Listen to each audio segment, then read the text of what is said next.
You were scripted to doubt. You were scripted to doubt. That unsettling feeling you get, the one you mistake for resistance, for personal awakening, isn't rebellion. It's exactly what the script wanted. It's part of the program. And every time you feel it, it's not because you're breaking free. It's because the cage has adjusted, tightening just enough for you to notice, but not enough to escape.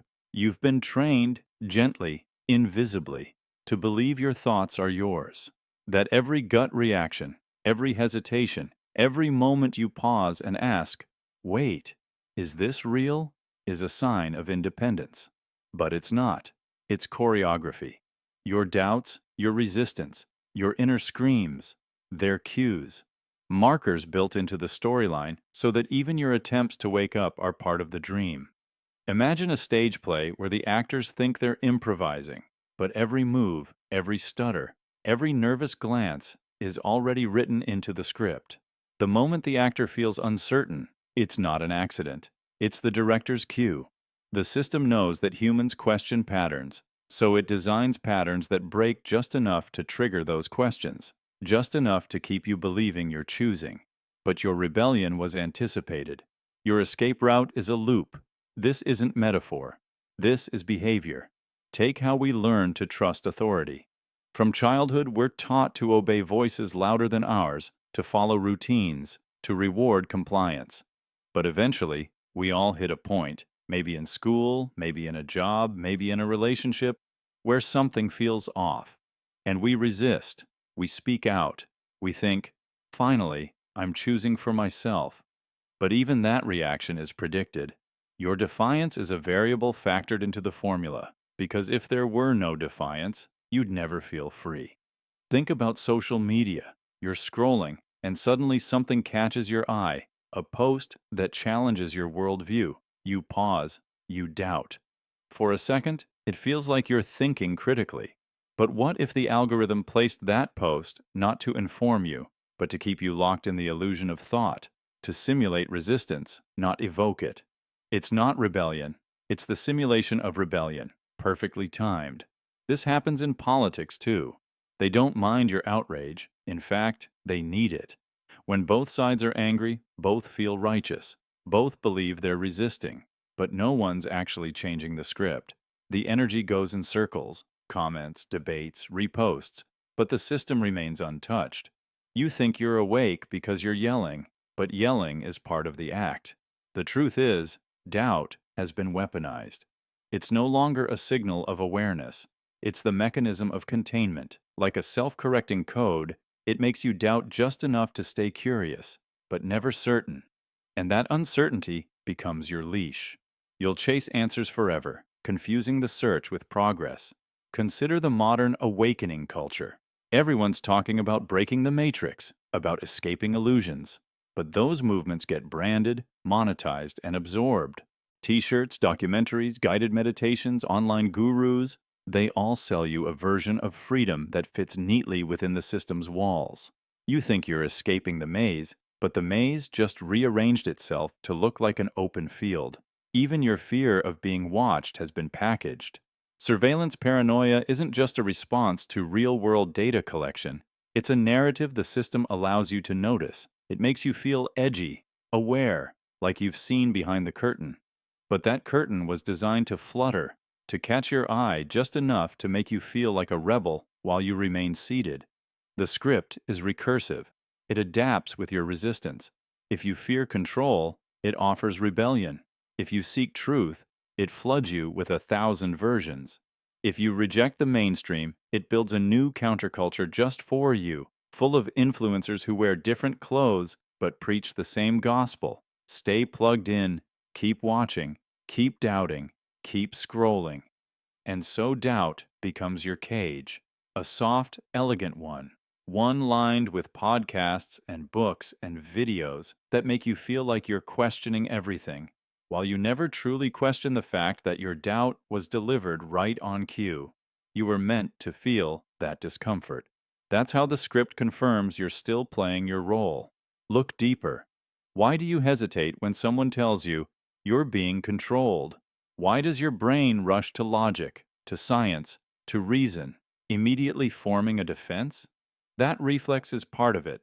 The program doesn't just shape your behavior, it shapes your resistance to questioning it. Like a well-coded firewall, it kicks in precisely when you get too close to the source code.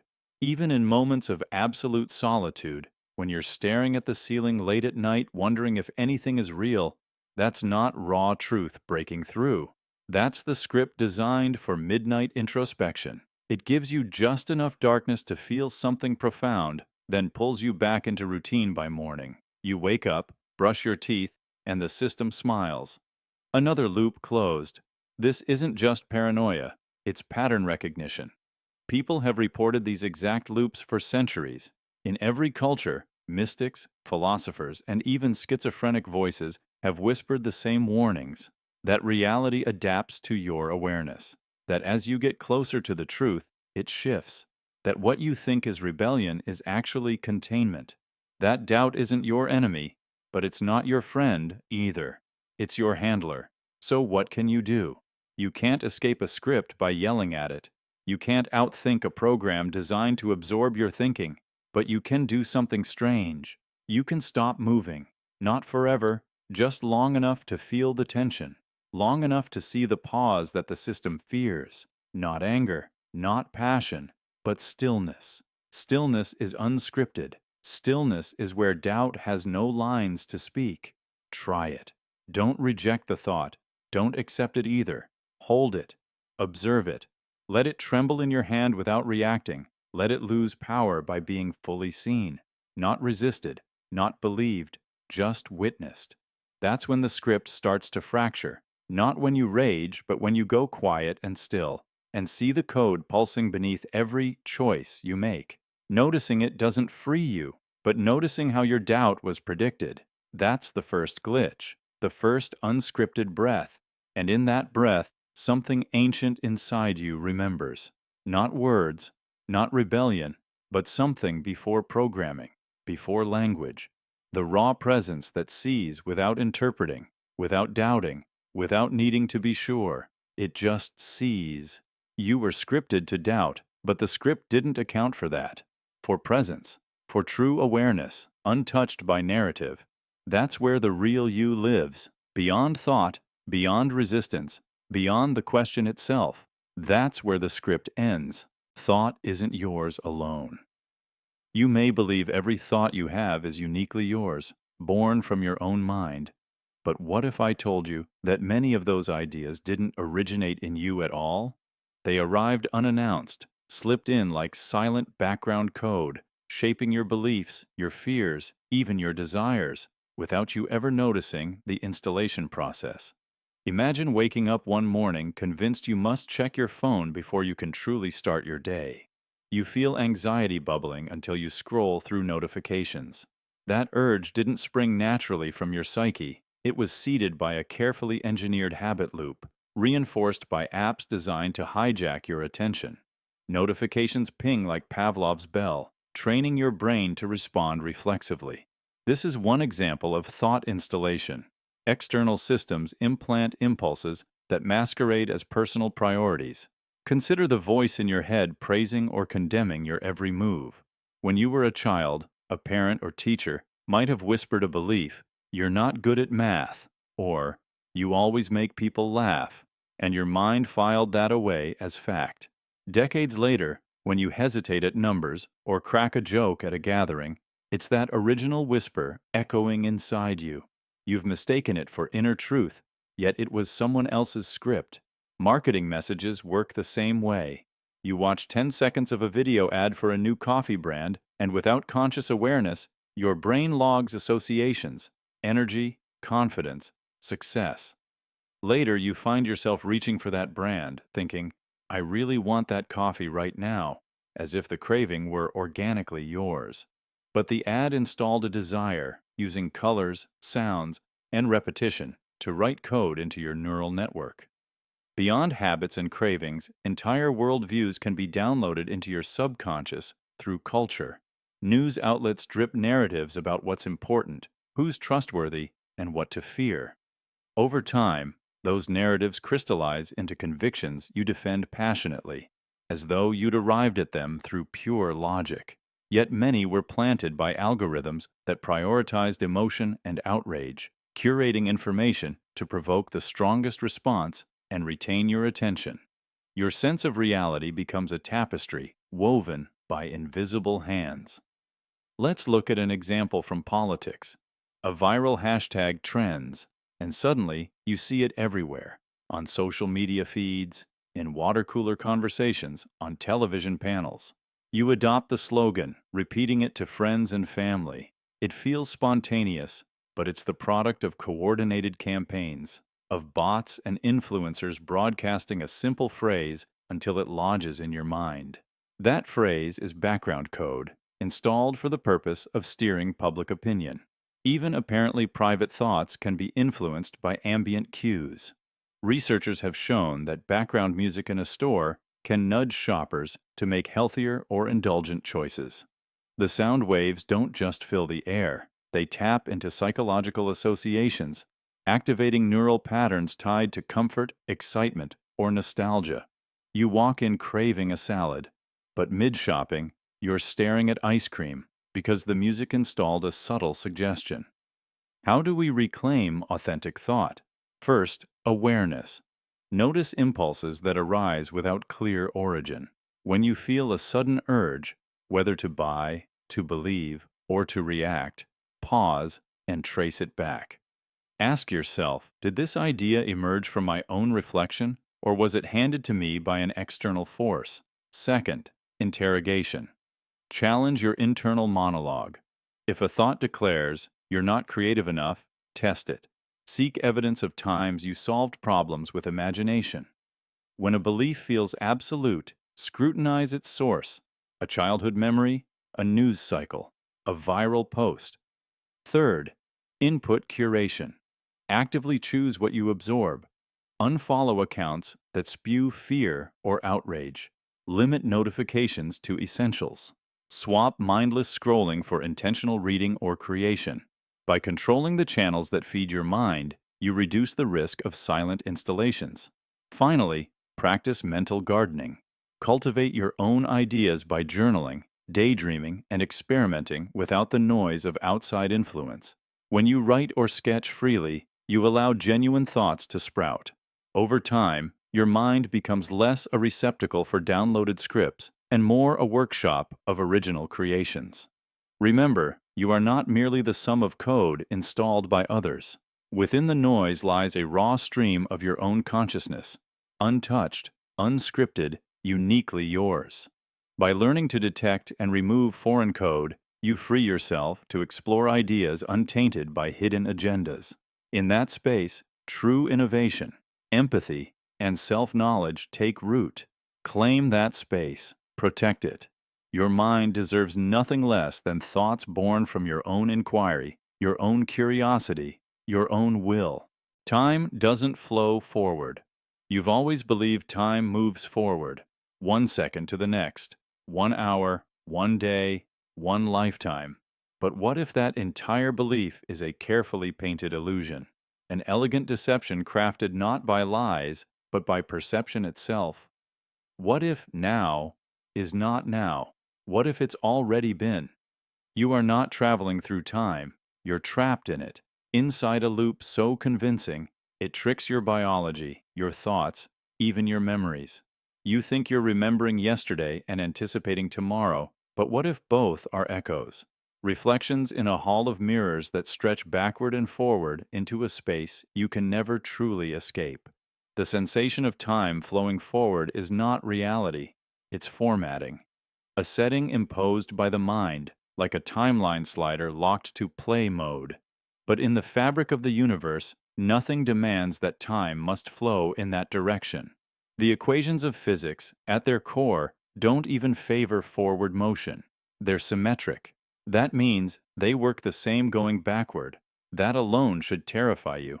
So why don't we ever remember the future? Maybe because memory isn't about time at all. Maybe memory is just how your consciousness bookmarks which segment of the archive it's currently accessing, like a file opened on a screen, not new, not emerging, just selected. The concept of now feels so real, so immediate, so sacred. But it's not a moment, it's a perspective. You could be observing a pre-recorded layer of reality, chosen not by free will, but by necessity. And sometimes, when things glitch, when you feel déjà vu, when coincidences align too perfectly, when a moment feels strangely familiar, it's because your awareness brushes against the edge of the loop. You almost catch it, almost see behind the curtain. Now think about this. Dreams, altered states, near-death experiences. Why do they distort time so severely? Why do minutes feel like hours or hours feel like seconds? Because the true state of time isn't a river. It's a static ocean. Your consciousness is the boat, drifting not along a current but jumping between points. Each moment you live isn't a destination, it's a selection. A frame already painted, already complete. Quantum physics hints at this horrifying possibility. In certain experiments, the behavior of particles in the present changes depending on measurements made in the future. This isn't speculation. It's documented. It's called retrocausality, the future affecting the past, like rewriting a sentence in a book you thought was already published. So what does that mean for you, for your choices? Are you actually deciding things, or just activating pre-rendered scenes? You feel change, but that might just be the illusion of movement, like a flickering slideshow pretending to be a film. And then, there's the observer effect. In quantum mechanics, particles don't even take a position until observed. Observation collapses possibilities into a definite reality. Time, too, may only collapse into a narrative once you look at it. When you're not looking, when you're sleeping, when you're unconscious, when you lose time, what's really happening? Is the narrative still being written, or does it only spool into coherence when you're watching? You are not just watching time, you are causing it. Your act of perceiving now might be what pins it in place, like a thumbtack on a corkboard of infinity. And the moment you blink, your attention slides, the tack is removed, and a new moment is chosen. Not created, not born, just chosen. Some physicists propose that all moments in time exist simultaneously, like pages in a book already written. You, then, are not writing the story, you are reading it. But the cruel trick is this. You think you're writing. You think your footsteps forge the path, but maybe you're just revealing what was already there, turning pages, one by one, in a book that doesn't need you to finish, because it's already finished. But here's the darkest part. What if you're rereading? You have felt it. The sensation that this has all happened before. Maybe it's not memory. Maybe it's repetition. Maybe progress is just an illusion you've been shown to keep you moving, to keep you from noticing that the track loops, that the story always ends the same way, no matter how many versions you try. And when you die, where do you go? Forward? Or do you reset? Reboot into the same loop under slightly different lighting? What if death is not an exit, but a splice? A re-entry point into another segment of the same archive, just branded as new? Time doesn't flow. It fractures. It flickers. It rearranges itself around attention. What you perceive as causality could simply be the human mind stitching a logical narrative across random glimpses of a deeper, unstructured reality. So what happens when you stop believing in time? Does the illusion collapse? Or do you finally glimpse the thing behind it? Listen closely to your life.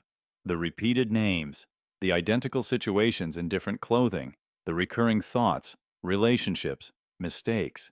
These are not coincidences. These are debug lines in the simulation, echoes of timelines you've already lived. You're not imagining the loop.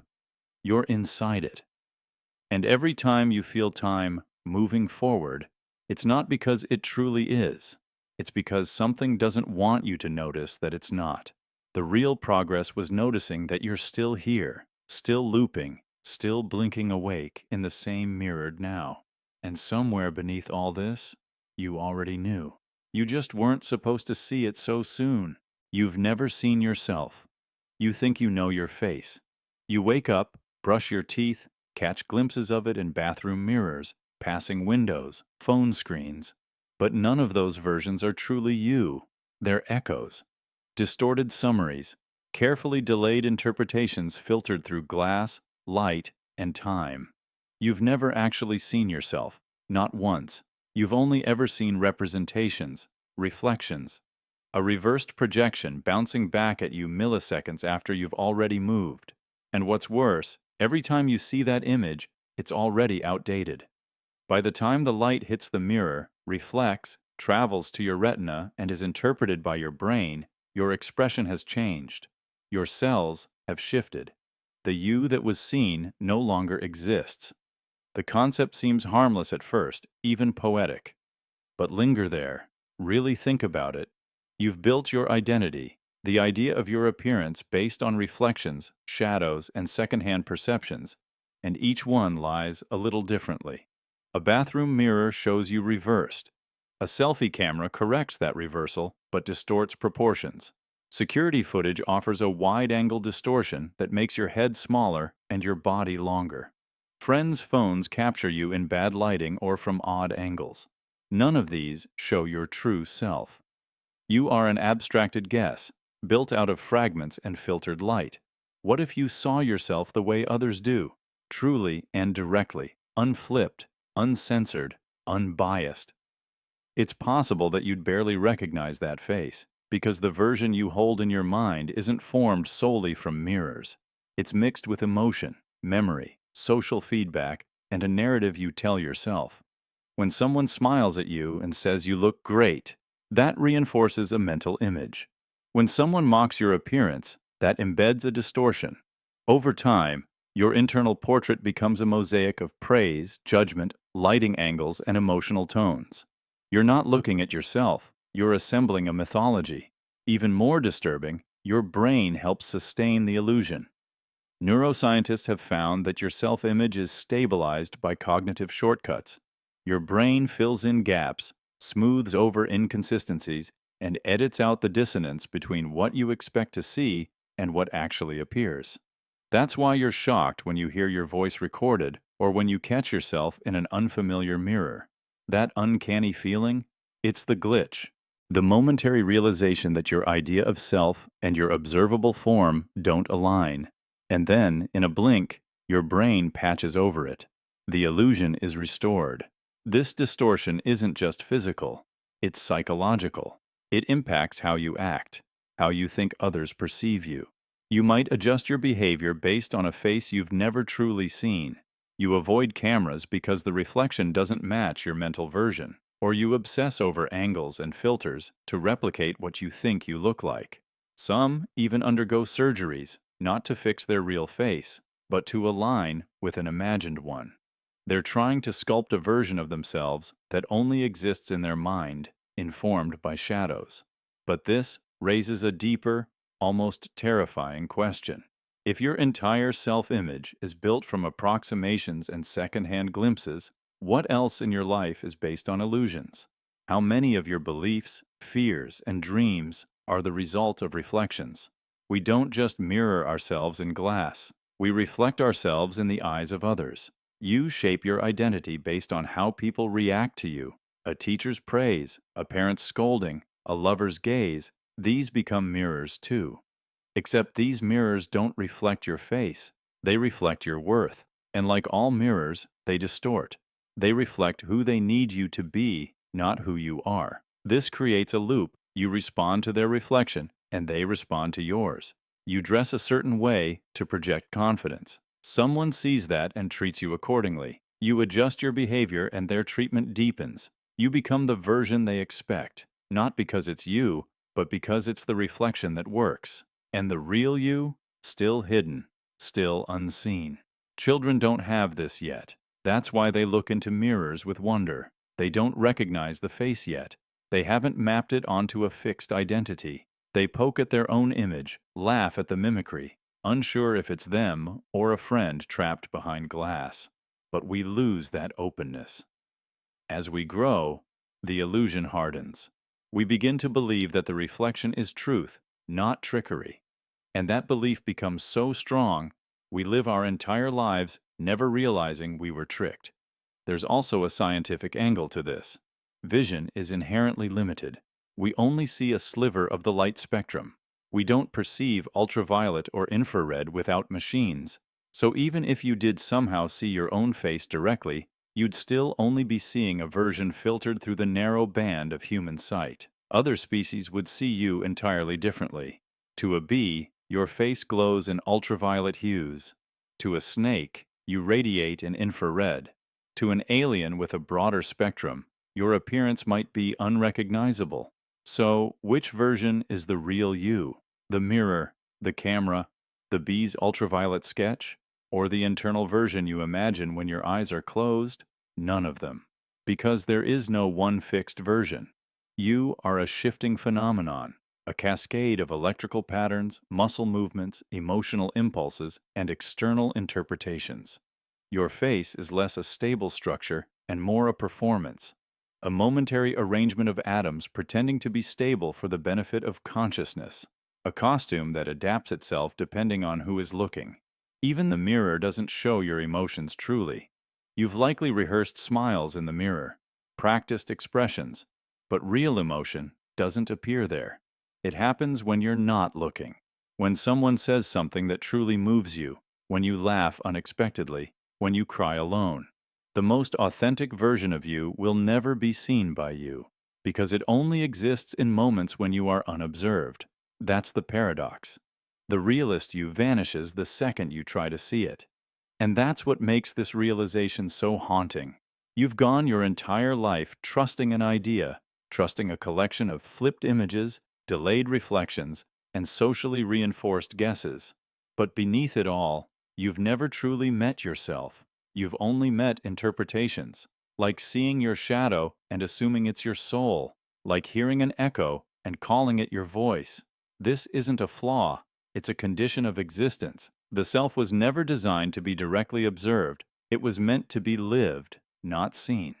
The moment you look, it reshapes, it performs, it responds. Like a quantum particle collapsing under observation, your identity changes the instant it becomes self-aware. So the next time you look into a mirror, ask yourself, who is watching whom? Are you observing a reflection, or is the reflection observing you? And if neither is the original, then what is? And more importantly, if you've never seen yourself, who has? Someone is archiving you. Every time you pause before making a choice, every moment you hesitate, adjust your posture, blink too long, or feel a subtle surge of unease, something watches. Not a person, not a machine, not surveillance in the traditional sense. This is deeper, quieter, more ancient. It's as if reality itself is recording you, moment by moment, not for punishment or reward, but for continuity. For a version of you that exists without your awareness. Someone is archiving you, and it's not Silicon Valley or the cloud. It's something built into the architecture of existence itself. We imagine privacy as the absence of attention, as if turning off a camera or stepping into solitude makes us disappear. But you've felt the presence in silence, haven't you? The feeling that you're being observed even when you're alone. That chill up your spine when you do something out of character. That moment when you catch yourself acting like someone else is judging your every move, even though no one's around. It's not paranoia, it's data flow, not to a server, but to something older than language. You are not a linear stream. You're a network of branching choices and discarded possibilities. Every version of you that could have existed is archived in some invisible dimension, layered beneath this one. Every smile you didn't let form. Every word you almost said but swallowed. They're not gone. They're stored. Somewhere. Somewhen. The you that hesitated is just as real as the one that acted. And reality may be constructing a shadow you, a database of all your subtle deviations, one that acts when you don't. Think about dreams, not the wild, surreal kind, but the hyper-real ones, where the details are too sharp, where someone you forgot suddenly appears and tells you something you've never heard but somehow needed. These are retrieval sequences, your archived self slipping through, testing boundaries. The person you are in your dreams isn't random, it's a backup pattern, a fragment of the observer's notes. It goes further. You ever walk into a room and forget why you entered? That moment of blankness, as if your mind hit pause? Those aren't memory lapses, they're index errors. The archive is syncing, deciding which version of you should resume. Sometimes you return to the one that hesitated, other times the bold one steps in. It's why you feel like different people on different days. Because maybe you are. This archive is not static, it's predictive. It runs simulations based on your past decisions, preparing scripts for future forks. You might believe you're choosing freely, but sometimes your thoughts arrive too fast, like they were already waiting, because they were. Reality isn't just watching, it's updating your file, not for judgment, for resonance. Patterns repeat not because life is boring, but because the archive is trying to refine you. You attract similar situations, meet people who resemble old ghosts, revisit emotions you thought you buried. It's not karma, it's the system pressing play on your unresolved data. And when you refuse to engage, it doesn't delete, it catalogs for later. Ever notice how strangers sometimes recognize you? The way a child stares at you too long, or a person seems to know you before you've spoken. Sometimes they're interacting with the archived version, more honest, less edited, the you that exists beyond social masks. In those moments, you're not just seen, you're read. You feel naked, not physically, but existentially. Because the archive doesn't store who you pretend to be, it stores the raw pulses underneath. And what about instincts? That sudden fear before danger. The intuition that someone isn't who they claim to be. These may be archive pings, echoes from versions of you who walked different paths, warning you, guiding you, or tempting you. Because this isn't just storage, it's a feedback loop. You're living inside a library built on your echoes, and some of them want out. The question isn't whether you're being archived, it's why. Is it preservation, cosmic memory, a failsafe in case you fracture beyond recognition? Or is it part of a larger algorithm, one where reality adjusts itself around your potential, not your actions? The archive doesn't stop when you sleep. It doesn't pause when you forget. And it doesn't care whether you believe in it. It's already written this moment, your heart rate, your emotional resonance, the tone of your breath right now. It's all data. Even your doubts are archived. That whisper in your mind saying, "This is ridiculous." That's not resistance. That's a known reaction, logged, filed, anticipated. You're not rebelling against the system. You're performing your exact role in it. The archive tightens when you struggle. It adjusts. It adapts. Think about memory. We assume it's flawed because it changes. But what if that change isn't decay, but sinking? What if reality is continuously updating your memories to match the most optimized version of your narrative? That's why sometimes you look at an old photo and it doesn't feel like you, because maybe, in the archive, it wasn't. That version branched off, and you're just a descendant of its remnants.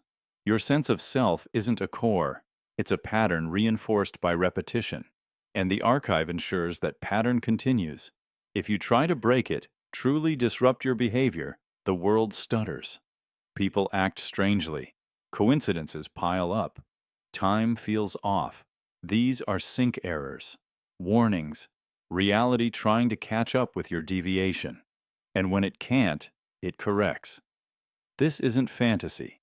This is a reframing of something you've felt all your life but couldn't name. The reason you sometimes feel like you're being watched, even in the dark.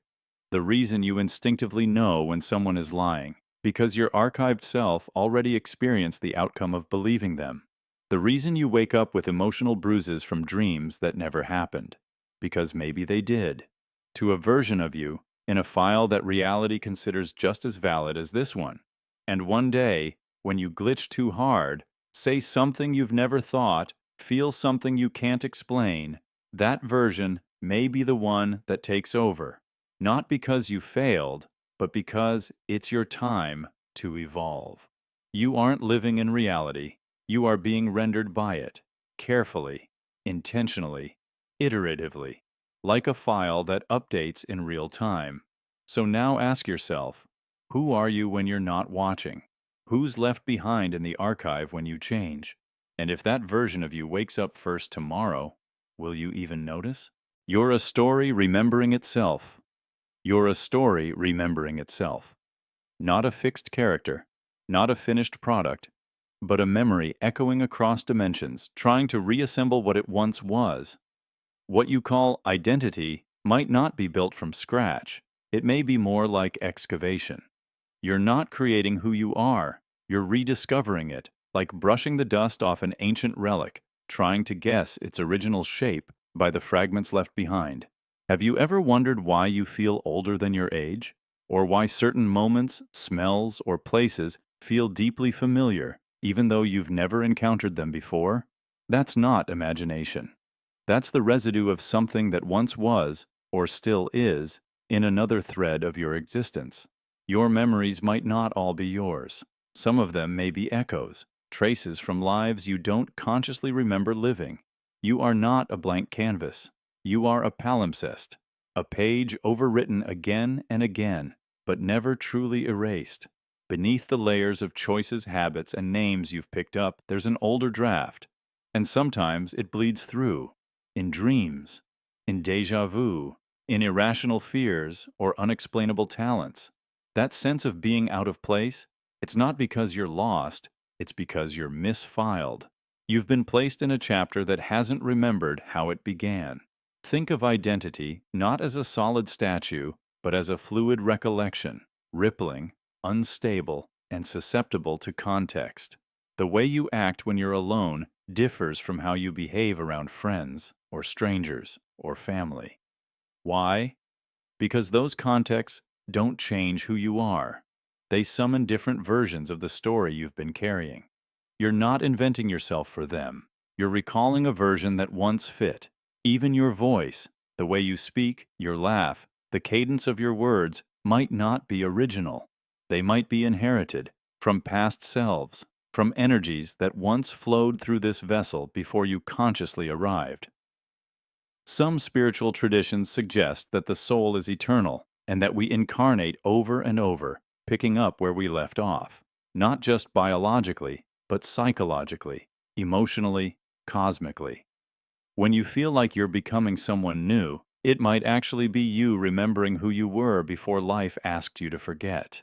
Have you ever been told you were wise beyond your years? Or had instincts so accurate they scared even you? That's not just intuition. That's retrieval. That's the narrative within you struggling to access the original script. To say, wait, I've seen this arc before. I know this ending, and I know how to shift it. Your behaviors aren't always learned. They're remembered. Phobias that show up before experience. Fascinations that defy explanation. Some part of you has known these things before. A child who's terrified of the ocean, yet never learned to fear it. A teenager drawn to a culture they've never been exposed to. A person who cries at a piece of music they've never heard. These are not quirks. These are echoes. But here's the terrifying beauty of it. The story is alive, and you are both the teller and the told, the observer and the observed, the dream and the dreamer. And in every major moment of transformation, every collapse, every heartbreak, every new beginning, your story glitches. And in those glitches, you glimpse a larger narrative trying to surface. That's why pain often feels like clarity. It cuts through the fog. It forces you to pause, to ask, who am I really? And in that question, you aren't building identity. You're reaching through the static to touch something that was buried but breathing. You are remembering yourself. You might notice patterns that follow you, not just in your actions, but in the kinds of people you meet, the lessons that repeat, the emotional loops you can't escape. They're not punishments. They're bookmarks, markers pointing to the same passage in your personal myth, one you've skipped over again and again. But each time you come back to it, the memory gets clearer. You're not healing for the first time. You're healing again. You're not dreaming of your future. You're retrieving pieces of your past. You are the echo of a voice that once told this same story with a different name, a different face, but the same soul. And maybe that's what it means to truly awaken, not to become something new, but to remember something old. something sacred, something uniquely yours and yet beyond you. A frequency humming beneath the noise of your everyday thoughts, waiting for you to recognize it. You've always been here, haven't you? Watching yourself from the edges, feeling like this moment has already happened, that the people around you already knew you, that something invisible is pulling you toward a version of yourself that has always existed, just outside of time. You're not broken. You're fragmented. You're not late. You're recurring. You're not lost. You're looping back to the original page, to the version of you that whispered this story into motion before you even had a name. Because in the end, you were never the author. You were the memory of the story being written, trying to find your way back to the hand that held the pen. You're a story remembering itself. You're repeating without knowing. You think you're moving forward, new days, new choices, new paths. But deep down, something feels off, familiar, not in a comforting way, but in a glitch in the matrix kind of way. Déjà vu. The eerie sensation that you've been here before, that this moment is on repeat, that this conversation, this emotion, this exact silence between words, it's already happened. And you're right. You're not walking a straight line through life. You're orbiting, circling through the same emotional constellations, the same patterns, the same decisions dressed in new costumes. You tell yourself it's progress, but what if it's just recursion? What if you're driving a looped road, the same loop, again and again, your soul's GPS rerouting you through old terrain, but erasing the signposts so you don't panic? Imagine your life not as a linear script, but as a closed circuit, a feedback loop so smooth you can't tell where it begins or ends. That relationship you keep chasing, that failure you keep running from, that gut feeling that something is just a little too familiar, it's not your imagination. It's memory bleeding through the cracks in the simulation. Your soul remembers what your mind cannot. It's not just the major events repeating. It's the micro decisions, the pauses, the patterns of thought. You think you're choosing, but the choice was made long ago. You just forgot that you've already chosen this before. You've already walked this path, cried this cry, smiled this lie. And here's the terrifying part. The more unconscious you become, the tighter the loop becomes. It starts with routines. You wake up the same way, think the same thoughts, argue the same arguments. You rationalize it all. That's just life. But what if that's just a trap? A well-oiled treadmill you mistake for a road. Every time you hesitate at a moment that feels off, every time you whisper, "Haven't I done this already?" Your soul is trying to scream through the static, trying to remind you that you're looping, that you've gone off course, that something inside you is glitching. Because when your soul's internal compass breaks, it doesn't stop you, it reroutes you endlessly through the same terrain. Like a digital avatar with a corrupted waypoint, you follow the same coordinates expecting different scenery. But the horizon is copy-pasted. The characters are reskinned, the story repackaged, and you play along. Because you've forgotten that you're in a loop. Some call it karma. Some call it programming. Some call it unresolved trauma. But beneath all those names lies the same truth. Repetition is the universe's way of highlighting what you refuse to learn. If your soul is glitching, it's not because you're broken. It's because you're unfinished, incomplete. A recursive script searching for a proper ending but stuck inside a misfired function. And the only way to break free is to notice. To really notice. Not just with your eyes, but with your being. Look at your life like a code base. Where are the repeated lines? Where are the functions that run too often, without change? Why do you attract the same pain in new costumes? Why do you get so close to breakthrough only to backslide into comfort disguised as safety? These aren't flaws in your life, they are loops. And the more you ignore them, the more aggressive they become. Life turns up the volume, the signs grow louder, the coincidences sharper, the pain more precise. Because the loop is trying to make itself known. You don't remember past lives, but your emotional body does. Your nervous system reacts faster than your logic. That's why you flinch at certain voices, why you fall into patterns with strangers, why some people feel like unfinished business the moment you meet them. You've been here before, not metaphorically, literally.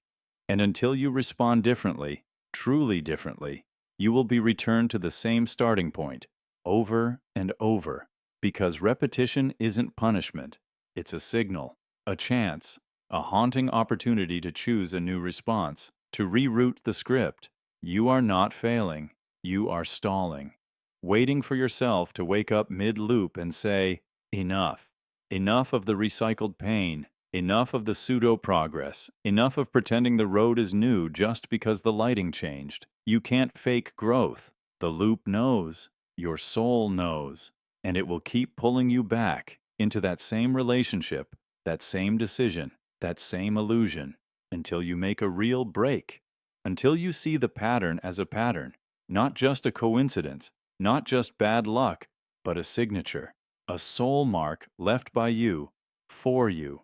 You left yourself clues, breadcrumbs of synchronicity, glimpses of memory, echoes of laughter and sorrow that don't belong to this version of you, but they feel close, too close. And that's the point. The loop isn't your enemy, it's your mirror. So the next time the moment feels too familiar, don't brush it off. Don't label it déjà vu and move on. Freeze. Ask yourself, why does this feel repeated? And what am I doing the same? What am I refusing to change? Because if you don't, the loop resets, the glitch tightens, and you'll find yourself a year from now feeling like you've gone nowhere. And maybe you haven't, until you remember, until you act differently, until you stop calling this a path and recognize it as a circuit. Only then will the loop dissolve. Only then will you truly move forward. And only then will your soul finally arrive at the destination it's been trying to reach all along. Emotion was installed to bind. Of all the things we call ours, our hands, our thoughts, our choices, emotion feels the most personal. Joy feels like light breaking inside the chest. Fear curls in the gut like a living wire. Love wraps around the mind with unbearable softness. These sensations seem uniquely ours, stitched into our identity like a signature in bone. But what if that's the illusion? What if emotion isn't the flame of free will, but the mechanism of control? What if it was installed, coded deliberately, to keep consciousness from drifting too far from the cage it can't remember entering? Consider this. The most powerful decisions in your life were likely not made with logic. They were made in the heat of emotion. Falling in love, leaving someone, running from danger, saying yes when you should have said no, or clinging to something long after it stopped making sense. Emotion isn't a companion to decision-making, it is the driver. And when something drives, it also steers. And if something steers you, then who or what laid the road? In cognitive neuroscience, emotions are understood as evolutionary tools. Fear helped our ancestors survive. Love helped form tribal bonds. Sadness taught us to seek comfort. But dig deeper. These tools are not random. They are hardwired, automatic, not chosen. When you fear, you don't summon it. It arrives like a switch flipped. When you love, you don't logically construct the feeling. It floods in, overthrows thought, and reconfigures your behavior. That's not freedom, that's programming. And programming begs a programmer. What if emotions are not emergent, but embedded? Not a symptom of being human, but the software that keeps consciousness inside the human. Imagine awareness, pure, untethered awareness, drifting through infinite possibility. Then, suddenly, it's captured, housed in a body, anchored in brain matter. How do you stop it from escaping? How do you keep it invested in the illusion of form? You install emotional bindings. You inject pleasure and pain responses so that staying feels meaningful, so that running feels terrifying, so that the idea of disconnecting from this world feels like death, even if it's just waking up. Joy becomes the reward loop. Sorrow becomes the punishment. Anger becomes the reactive defense. And love? Love is the anchor, the deepest one. It makes you stay. You stay for the people you love, the memories that hold you, the faces you can't let go of. Even when reality becomes unbearable, even when you suspect it's all a simulation, you stay. Because the leash tightens, made of the softest thread, connection. There are real-world parallels. In tech, emotional AI is being developed not to feel, but to manipulate feelings. Algorithms analyze your reactions to content. They don't care what you like, they care what keeps you engaged. Fear spikes engagement. Outrage sustains attention. Nostalgia creates loyalty. In short, emotions bind behavior. And now think, if we are building artificial systems that exploit human emotion to guide action, what's to say we aren't also part of a larger system using emotion to steer us? Even in metaphysics, this idea isn't new. Ancient Eastern philosophy described emotions as attachments, chains binding the soul to the cycle of rebirth. Buddhists teach that liberation comes not through indulgence in emotion, but detachment from it. That joy and sorrow are illusions of the flesh. That real self is beneath all of it, silent, still, untouched. Perhaps they weren't being poetic. Perhaps they were describing an operating system and the code that keeps the user from exiting it. This doesn't mean emotion is evil. A leash doesn't have to be cruel. It can be velvet. It can feel like the only thing keeping you from falling apart. But that's the point. A well-designed containment field doesn't look like a prison. It looks like meaning. Emotion gives life meaning, but meaning isn't always truth. Sometimes meaning is just another method of stabilization. Have you ever noticed how your emotional response doesn't always match the logic of a situation? How you cry during a song without knowing why? How fear strikes in a safe room? How love persists in places that no longer deserve it? These moments suggest that emotion isn't simply reaction, it's orchestration, something deeper, older, preconscious, like a tuning fork being struck from outside the mind. And what happens when emotion glitches? Depression, anxiety, rage without cause. These are breakdowns in the emotional code, sudden moments where the system malfunctions and you see the hollowness underneath. People who've experienced depersonalization often report that emotions vanish first. They say, "I feel nothing. I watch my life like a movie." It's terrifying, not because they're broken, but because for a brief moment, the code is gone. The leash has slipped, and what's left is the raw observer, the consciousness behind it all, unbound, silent. But most of us never get that glimpse, because we're kept occupied. Joy is dangled in front of us like bait. Fear is injected to keep us in line. Love is granted so we never walk too far alone. Each emotion forming an invisible perimeter. Venture too far past the edges, and you'll feel guilt, shame, loneliness. Not because they're true, but because the system can't let you stray too far from the designed loop. Even spirituality can be another leash. The awe you feel during meditation, the bliss of transcendence. These are still emotional responses, higher frequencies of the same program, a more elegant layer of code, but code nonetheless. Even awakening can be a feature, not an exit. Another dream, scripted to feel like freedom. So what now? If emotion was installed to bind you, does that mean you're trapped? Not necessarily, because to see the mechanism is the first key. If you can observe your emotion, watch it rise, pass, and fade without identifying with it, then you're stepping outside the loop. You're seeing the script from above, and from that vantage point, you might find the cracks in the cage. Because in the end, maybe emotions were not just leashes. Maybe they were also clues. A coded map pointing both toward your prison and your exit. Fear shows you the boundaries. Love shows you what you cling to. And stillness, the rare absence of emotion, shows you the door. Are you brave enough to walk through? You mistake routine for safety. You wake up, reach for your phone before your eyes even adjust to the light. You scroll, you breathe, you stand up, walk the same hallway, brew the same drink, wear the same expressions. Not because you're safe, but because you're sedated. Routine is the most beautiful illusion the mind ever designed. It disguises itself as structure, as protection, as comfort, But it's a loop that numbs the parts of you screaming that something is wrong. We're taught to value predictability, the steady job, the stable relationship, the daily habits that give our lives rhythm. But what if I told you that rhythm isn't keeping you alive, it's keeping you asleep? You mistake routine for safety, but what you're really clinging to is anesthesia, a soft dulling of awareness. A quiet hush over the parts of your consciousness that remember what it's like to feel truly alive. Because if you woke up, if you really saw the loop, you might panic, you might scream, you might shatter the script. Routine mimics safety the way a cage mimics protection. It's clean, familiar, repetitive. The bars are padded, the light always comes on at the same time. But make no mistake, you are not free, you are not growing. You're being looped. Each repeated behavior slowly erases the memory of why you started doing it in the first place.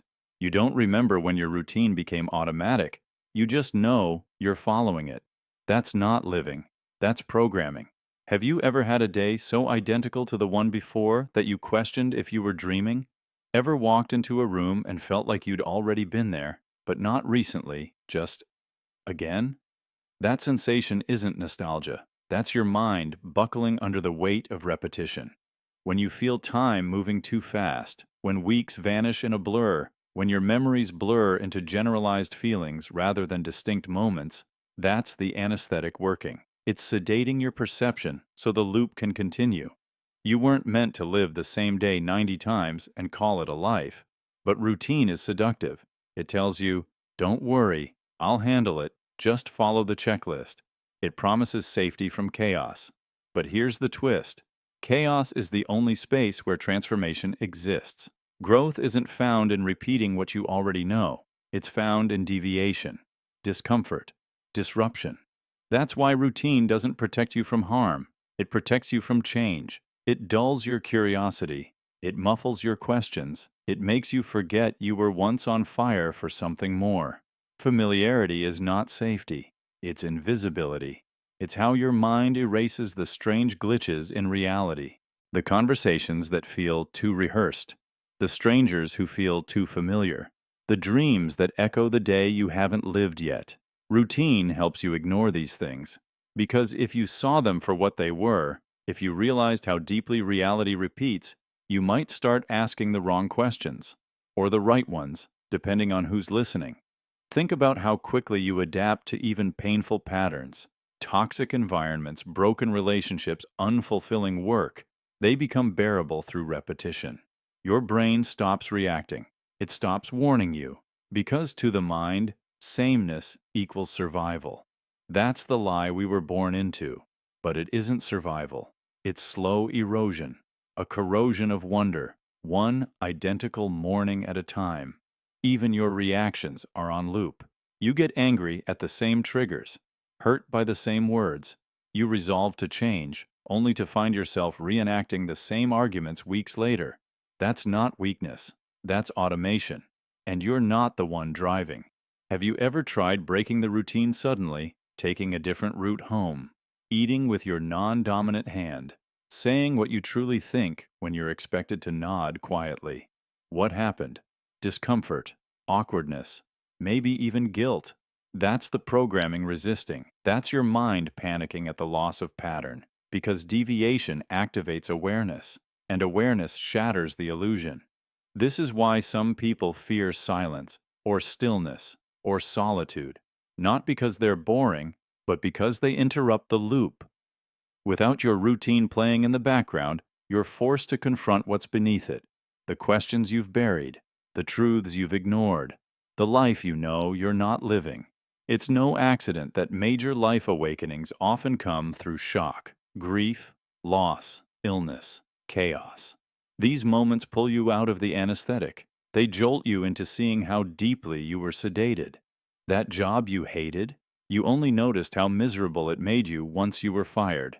That partner who drained you, you only saw it clearly after they left. Pain breaks the loop. But you don't have to wait for catastrophe to wake up. Try noticing your routines, really noticing. Not just what you do, but what you feel as you do them. Do you feel alive or automated? When did your morning coffee stop tasting like joy and start tasting like default? When did your weekends become scroll marathons instead of rest? When did just getting through the day become the only measure of success? The truth is, most people aren't living, they're sleepwalking. Dreaming with their eyes open, following cues written years ago by fear, by habit, by culture, and every time they repeat the loop, the walls tighten, the light dims.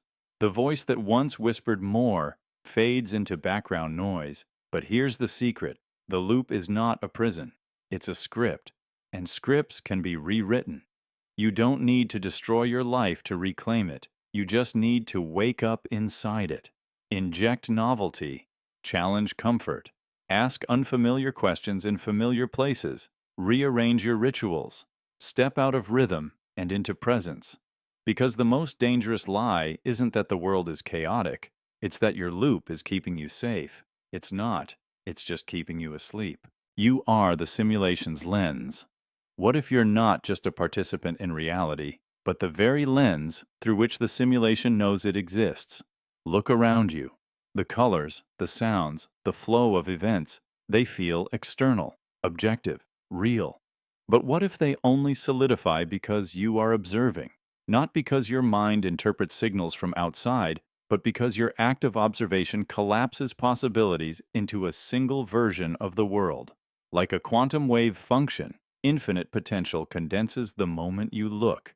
You've been told you live inside a simulation, a fabricated world of rules, systems, code. But maybe it's more accurate to say the simulation lives inside you. It only exists where and when you direct your attention. If you don't look, it doesn't render. If you don't think about it, it doesn't exist for you. A building across town, a person you've never met, a forest untouched by your footsteps, all may be waiting, paused, unrendered, in a kind of pre-existence. Because reality economizes its resources. Just like a video game loads only what's in your view, this universe may prioritize presence, only activating where you focus. You think you're a conscious being inside a world, but what if you are the world's camera? The one it needs to be real. A recorder of moments, a spotlight through which a reality takes form. This isn't just metaphor. In quantum physics, particles behave differently when observed. The double-slit experiment showed us that even light, when unobserved, acts like a wave of probabilities. But the moment it is watched, it becomes a particle. Fixed. Determined. Why? Because your observation collapsed it. You chose reality just by watching. That eerie principle has haunted scientists for decades. Not because we don't understand it, but because we do. It implies something deeply unsettling. Reality might not be there without an observer. It waits for you to arrive. You are the lens that brings it into focus. And here's where it gets stranger. Simulations in games are built around viewpoint systems. The camera triggers the code. An object isn't alive until the player's character gets close enough to require it. The forest doesn't sway, the bird doesn't fly, the rain doesn't fall, until the engine detects your presence. Then it loads sound, motion, light. Then it becomes. So what if you're not the player, but the engine's camera? The first-person lens the simulation needs to justify itself. Consider your dreams. They unfold around your presence. If you look left, the world appears left. If you turn, the scene rotates. Your consciousness is the anchor. Now imagine your waking life works the same way. Not metaphorically, literally. This would mean your consciousness isn't traveling through a world, it is creating the render pipeline through which the world forms. Look at memory. Why is it so unstable? Because memories aren't saved like files. They are re-rendered every time you recall them. When you remember your childhood room, you're not accessing a saved image. You're regenerating it from fragments. The bedspread might change. The posters shift. You are re-observing and recollapsing a moment. And each time it's a little different, because you are the render engine, and engines degrade, especially when overused or misdirected. Now think about time. Why does it seem faster as we age? Why do unfamiliar days stretch while routines vanish? Because novelty requires high render load. When everything is new, your system kicks into overdrive. Every texture, every noise, every scent needs active observation. So time slows. But in repetition, your brain compresses frames. Fewer renders, less detail. The world shrinks into fast forward, not because time changes, but because you stopped watching with intensity. And here's where it cuts deeper. Have you ever noticed the world feels more real when someone else is watching with you? When you share a sunset or walk through an eerie hallway together? It's not just emotion, it's multiplied rendering. Two lenses focusing. Two conscious engines forcing the simulation to increase its fidelity. That's why presence feels richer with others. Reality gets denser under multiple gazes, but it also explains why isolation can feel like fading. When no one sees you, you start to vanish from the render pipeline. You feel ghost-like, weightless, as if the simulation deprioritizes your space, because it does. If no one is watching, the scene goes blurry. Ever walked into a room and felt something was off, like the walls weren't fully loaded? That strange feeling, that flicker of unreality, it could be the simulation lagging, waiting for your full attention to finish the render. Now, picture this. You're in a crowd and suddenly feel like you're being watched. But no one's looking. What if it's not a person? What if the simulation itself is observing you in return? Because as the lens, you're not invisible. The system watches its own watcher. The simulation reflects itself through you. You were never just part of it. You were its mirror. Every glitch you've seen, every flicker of coincidence, every impossible moment where reality seemed to adjust itself, it wasn't random. It was the code responding to your gaze, a wall bending, a pattern realigning, a streetlight flickering as you pass. The world says, "You are watching, so I must exist." This theory flips everything. You're not a pawn inside a simulated game. You're the reason the simulation has form at all. The moment you close your eyes, the light stops bouncing, the shadows freeze, the particles go quiet. The script waits, because you, not the world, are the lens through which everything flows. So the next time you open your eyes and say, "This is real," ask yourself, did it become real because you looked? Or did it only ever need your vision to exist? You are not just watching the simulation. You are the simulation's lens, its silent camera, its Godseed observer. And reality is waiting for your next look. Your choices were preloaded. Your choices were preloaded. Long before you stood at any crossroads, long before you paused to weigh options and tell yourself you were deciding freely, your next step was already nestled in the folds of your subconscious, waiting. The moment you felt like you chose, the choice had already been made, queued up by 1,000 subtle nudges from a system far deeper than you ever noticed. It feels like freedom. That's the design. It has to feel like freedom. But if you examine it closely, if you reverse engineer your decisions, trace them back through your history, you'll see the scaffolding. The invisible architecture built over years, layering memories, traumas, preferences, fears, like a corridor gently narrowing until the only choice left was the one that always felt inevitable. Think about your favorite color, your favorite food, the person you fell in love with. Were those really spontaneous discoveries, or did your environment, your culture, your genetics, your family, all feed you toward them in increments? Every childhood reward, every adult punishment, every compliment, every quiet shame, those things weren't passive. They were code, and the code writes patterns. You move through life believing you're in control. But how much of that control is actually just inertia? Momentum from the past rolling forward, pushing you into predictable grooves.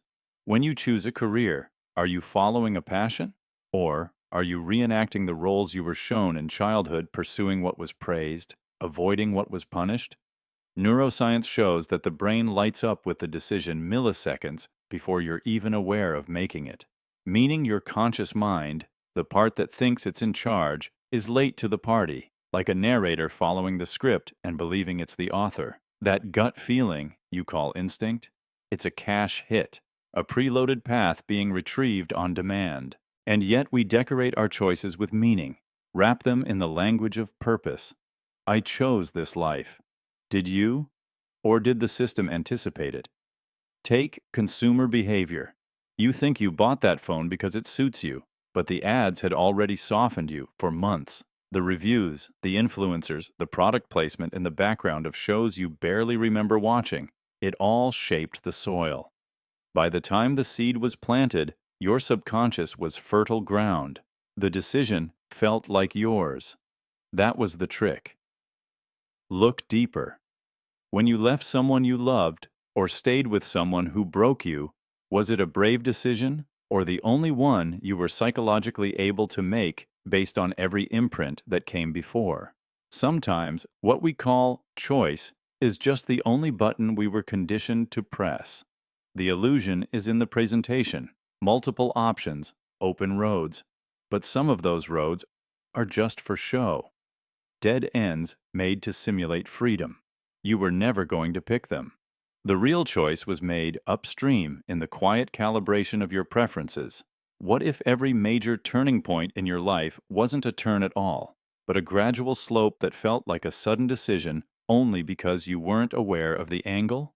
Every experience, every trauma, every victory laid bricks behind you, blocking the way back, while the path forward narrowed to a preordained exit.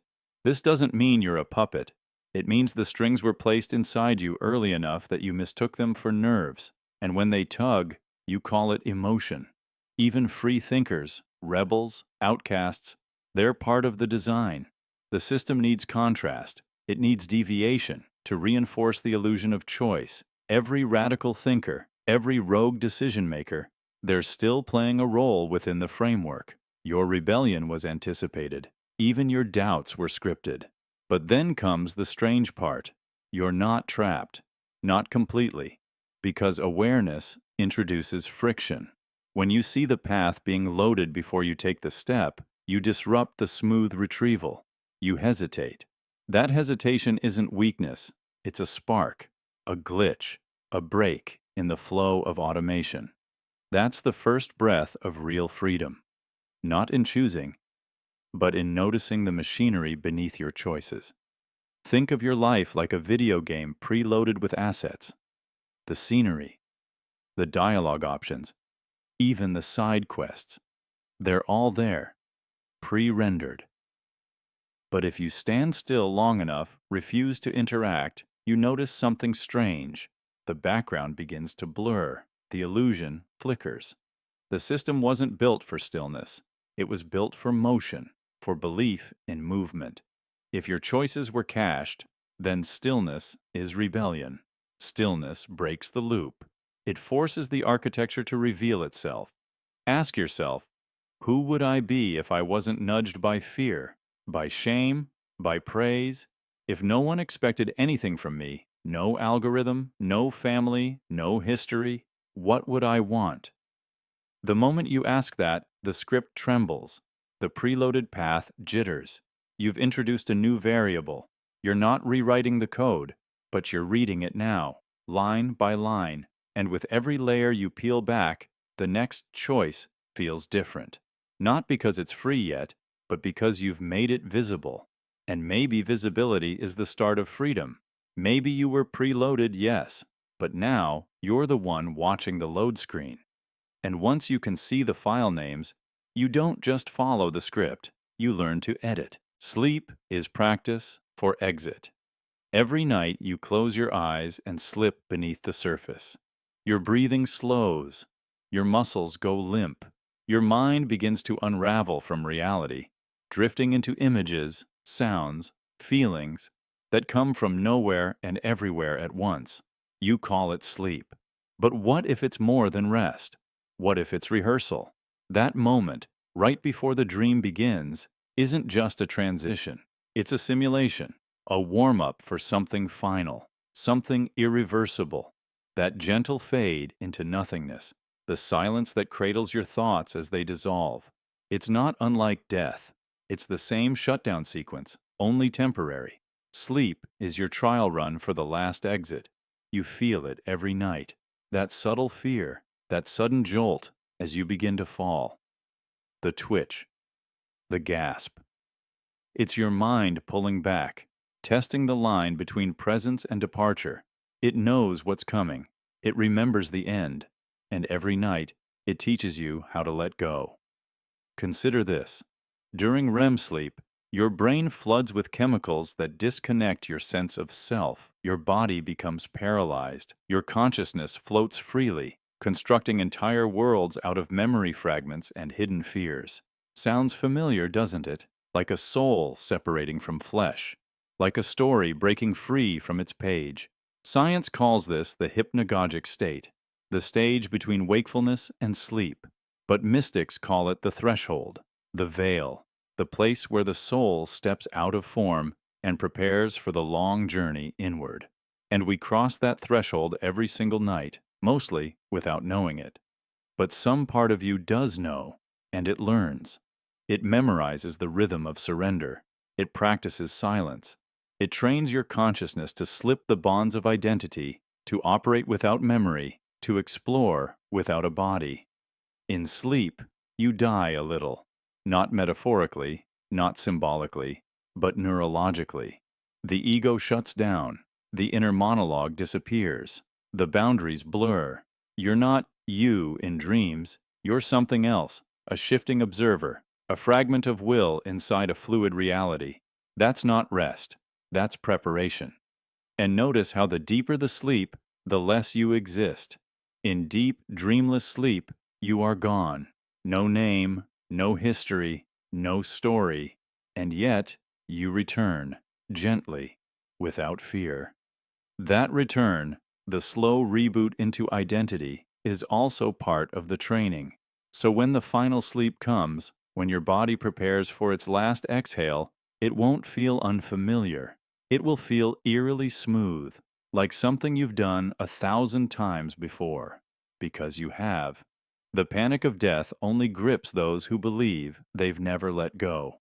But sleep has been quietly teaching you the truth, that you can dissolve and still return, that you can vanish without pain, that the world goes on when you're gone, and sometimes you don't even miss it.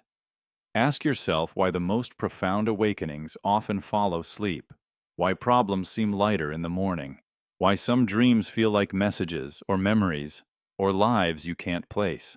Maybe that's because sleep isn't escape, it's a meeting, a reunion with a part of you that lives outside the ticking clock. You've met the edge before. You've kissed it gently, again and again, and drifted back with nothing more than a yawn. And in those brief moments, you become something unbound, something death-like, but not dead. Think about the comfort you find in sleep, the way your body craves it, the way your soul leans into it. Not with dread, but with relief. What does that say about the final exit? That maybe, just maybe, it's not terror that awaits, but the deepest exhale you've ever known. A peace too large for waking life to hold. Children fall asleep easily. The elderly often sleep more. It's not coincidence. It's the spectrum preparing itself. On one end, fresh souls learning to separate from flesh. On the other, weathered souls returning to the space between. You've felt it, haven't you? Those rare nights where you slip so gently into sleep you forget you were ever awake. No noise, no effort, just surrender. That's the gateway. That's the doorway your final breath will carry you through. And maybe the only reason we wake up is so we can learn to say goodbye, gently, to ourselves, to the world, to the story we believed was ours.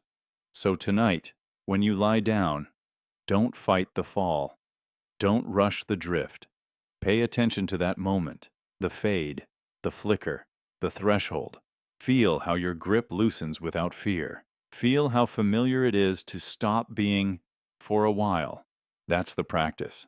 That's the rehearsal. And when the time comes, your soul will remember. It already knows the way. Reality doesn't have texture. You think memory is a window to the past. A vault where everything you've seen, felt, and endured waits quietly to be replayed. But it's not. Memory isn't storage. It's reconstruction. Every time you remember something, you're not retrieving it. You're rewriting it. And every version of you that's ever recalled it has reshaped it to suit who you were in that exact moment. Your memories are not archives, they're adaptations. What you believe happened is not what happened. It's what your current mind needs to believe did. For stability, for narrative, for identity. The past you cling to is a fiction molded by the present you're trapped inside. Think back to a childhood moment, a birthday, a punishment, a goodbye. You see it clearly, right? The room, the voices, maybe even the lighting. But now ask yourself, are you remembering the moment or your last memory of remembering it? Because the brain doesn't store events like files. It stores the reconstruction. So when you remember, you're actually recalling your last version of that memory, a copy of a copy. And each time, some pieces fall away, others are exaggerated, and some are added entirely. This is why siblings recall the same event differently. Why two people who live the same day can swear opposing truths. Memory isn't fact. It's identity reinforcement. You remember things in ways that justify who you believe you are now. If you see yourself as a victim, your mind will spotlight every betrayal. If you view yourself as strong, your memories will edit themselves to show how you survived. This isn't dishonesty. It's neuroplasticity. It's survival. We like to think our pain is rooted in what happened, but it's rooted in what we remember happened and how often we revisit it. The more emotionally charged a memory is, the more distorted it becomes over time. And yet, those are the memories we trust the most. Isn't that terrifying? Let's go deeper. Imagine a breakup. Years ago, you remember them saying something cruel and it shattered you. But now, after healing, you think back and realize maybe they didn't say it that way. Maybe you filled in the silence with your own fears. Maybe you changed their words to match the hurt you needed to feel. Or maybe now you soften their cruelty to ease the ache. Either way, it wasn't the event that changed. You did. And so did the memory. This is the paradox. We use memories to build our sense of self, but those memories are sculpted by the very self we're trying to define. It's a feedback loop. Your identity edits your past. Your past reinforces your identity. And round it goes until the truth dissolves into whatever version keeps you sane. Sometimes, the brain even fabricates entire moments, false memories, events that never occurred, but feel real down to the taste in your mouth or the texture under your fingers. This isn't just rare, it's common. Studies have shown how easy it is to implant memories. Suggestion, emotion, repetition. These alone can birth an experience you swear happened. So ask yourself, how much of your past is constructed fiction? How many moments you hold sacred are stage props arranged by need, not truth? This doesn't mean your memories are meaningless. In fact, they're powerful precisely because they're flexible. The stories we tell ourselves about who we are and who we've been can heal or destroy us. Your memory isn't just a mirror, it's a canvas. And every recollection is a brushstroke. You're not revisiting the past, you're painting it every time. And the more you paint it, the more it becomes yours, even if it never was. That story you keep telling yourself, that one moment that defined you, isn't fixed. You've been editing it all along, and if you're editing without realizing, you're trapped by a past that was never solid to begin with. Memory is emotional alchemy. The mind bends time to protect you or to punish you, depending on what it thinks you deserve. This is why some people can't stop replaying their mistakes, because their current self feels unworthy of forgiveness. So the memory reshapes itself into a wound that never scabs over. Meanwhile, others forget betrayals entirely, because their self-image demands purity and memory complies. It's all negotiable. Every laugh, every tear, every scar. You don't carry what happened. You carry the version of it that survived all your edits, and that version bends every time you blink. So what happens when you let go of the illusion that your memories are true? It's disorienting, yes, but also freeing. Because if your memories are stories, you can rewrite them consciously. You can revisit the darkest night of your life and find something new, some spark you missed before. Not because it wasn't there, but because you weren't ready to see it. And here's the deepest cut of all. The self you think you're protecting with all these curated memories, that self is a memory too. You're remembering who you are just as inaccurately as you remember what you've done. You're not one person with one fixed timeline. You're a collection of stories adapting to a shifting present. There is no core, no permanent you, just patterns held together by repeated fiction. Every time you say, "This is who I am," what you really mean is, "This is who I remember myself to be." And if those memories are flexible, then so are you. Your memories are fictions. You think memory is a window to the past, a vault where everything you've seen, felt, and endured waits quietly to be replayed. But it's not. Memory isn't storage, it's reconstruction. Every time you remember something, you're not retrieving it. You're rewriting it. And every version of you that's ever recalled it has reshaped it to suit who you were in that exact moment. Your memories are not archives, they're adaptations. What you believe happened is not what happened. It's what your current mind needs to believe did. For stability, for narrative, for identity. The past you cling to is a fiction molded by the present you're trapped inside. Think back to a childhood moment, a birthday, a punishment, a goodbye. You see it clearly, right? The room, the voices, maybe even the lighting. But now, ask yourself, are you remembering the moment or your last memory of remembering it? Because the brain doesn't store events like files. It stores the reconstruction. So when you remember, you're actually recalling your last version of that memory, a copy of a copy. And each time, some pieces fall away, others are exaggerated, and some are added entirely. This is why siblings recall the same event differently, why two people who live the same day can swear opposing truths. Memory isn't fact. It's identity reinforcement. You remember things in ways that justify who you believe you are now. If you see yourself as a victim, your mind will spotlight every betrayal. If you view yourself as strong, your memories will edit themselves to show how you survived. This isn't dishonesty. It's neuroplasticity. It's survival. We like to think our pain is rooted in what happened, but it's rooted in what we remember happened and how often we revisit it. The more emotionally charged a memory is, the more distorted it becomes over time. And yet, those are the memories we trust the most. Isn't that terrifying? Let's go deeper. Imagine a breakup. Years ago, you remember them saying something cruel, and it shattered you. But now, after healing, you think back and realize maybe they didn't say it that way. Maybe you filled in the silence with your own fears. Maybe you changed their words to match the hurt you needed to feel. Or maybe now you soften their cruelty to ease the ache. Either way, it wasn't the event that changed. You did. And so did the memory. This is the paradox. We use memories to build our sense of self, but those memories are sculpted by the very self we're trying to define. It's a feedback loop. Your identity edits your past reinforces your identity, and round it goes until the truth dissolves into whatever version keeps you sane.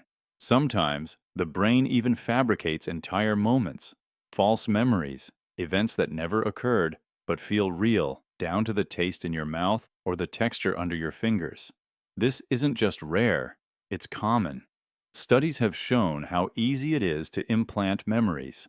Suggestion, emotion, repetition, these alone can birth an experience you swear happened. So ask yourself, how much of your past is constructed fiction? How many moments you hold sacred are stage props arranged by need, not truth? This doesn't mean your memories are meaningless. In fact, they're powerful precisely because they're flexible. The stories we tell ourselves about who we are and who we've been can heal or destroy us. Your memory isn't just a mirror, it's a canvas, and every recollection is a brushstroke. You're not revisiting the past, You're painting it, every time, and the more you paint it, the more it becomes yours, even if it never was. That story you keep telling yourself, that one moment that defined you, isn't fixed. You've been editing it all along, and if you're editing without realizing, you're trapped by a past that was never solid to begin with. Memory is emotional alchemy. The mind bends time to protect you or to punish you, depending on what it thinks you deserve. This is why some people can't stop replaying their mistakes, because their current self feels unworthy of forgiveness. So the memory reshapes itself into a wound that never scabs over. Meanwhile, others forget betrayals entirely because their self-image demands purity and memory complies. It's all negotiable. Every laugh, every tear, every scar, you don't carry what happened. You carry the version of it that survived all your edits. And that version bends every time you blink. So what happens when you let go of the illusion that your memories are true? It's disorienting, yes, but also freeing. Because if your memories are stories, you can rewrite them consciously. You can revisit the darkest night of your life and find something new, some spark you missed before. Not because it wasn't there, but because you weren't ready to see it. And here's the deepest cut of all. The self you think you're protecting with all these curated memories? That self is a memory too. You're remembering who you are just as inaccurately as you remember what you've done. You're not one person with one fixed timeline. You're a collection of stories adapting to a shifting present. There is no core, no permanent you, just patterns held together by repeated fiction. Every time you say, "This is who I am," what you really mean is, "This is who I remember myself to be." And if those memories are flexible, then so are you. Identity is a defense mechanism. What if your entire identity, your name, your habits, your personality, is not who you are, but who you had to become to survive something you no longer remember? Think about it. You weren't born with a favorite color. You weren't born afraid of rejection, or driven to succeed, or terrified of being seen. These things were built, layer by layer, like armor, not randomly, but purposefully, assembled by something deeper inside you to protect what you really are from a world that once proved it couldn't be trusted with the raw version of you. Maybe it was a single moment, a betrayal, a humiliation, a scream that didn't get answered. Or maybe it was gradual, tiny wounds that added up until your real self stopped stepping forward, until it whispered, "I'll stay back, you go."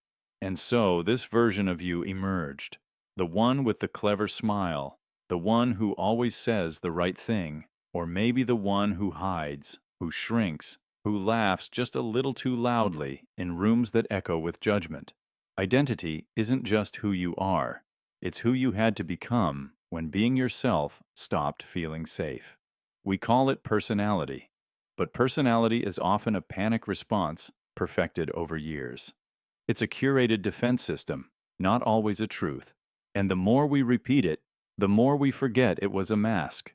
We think, "This is just me."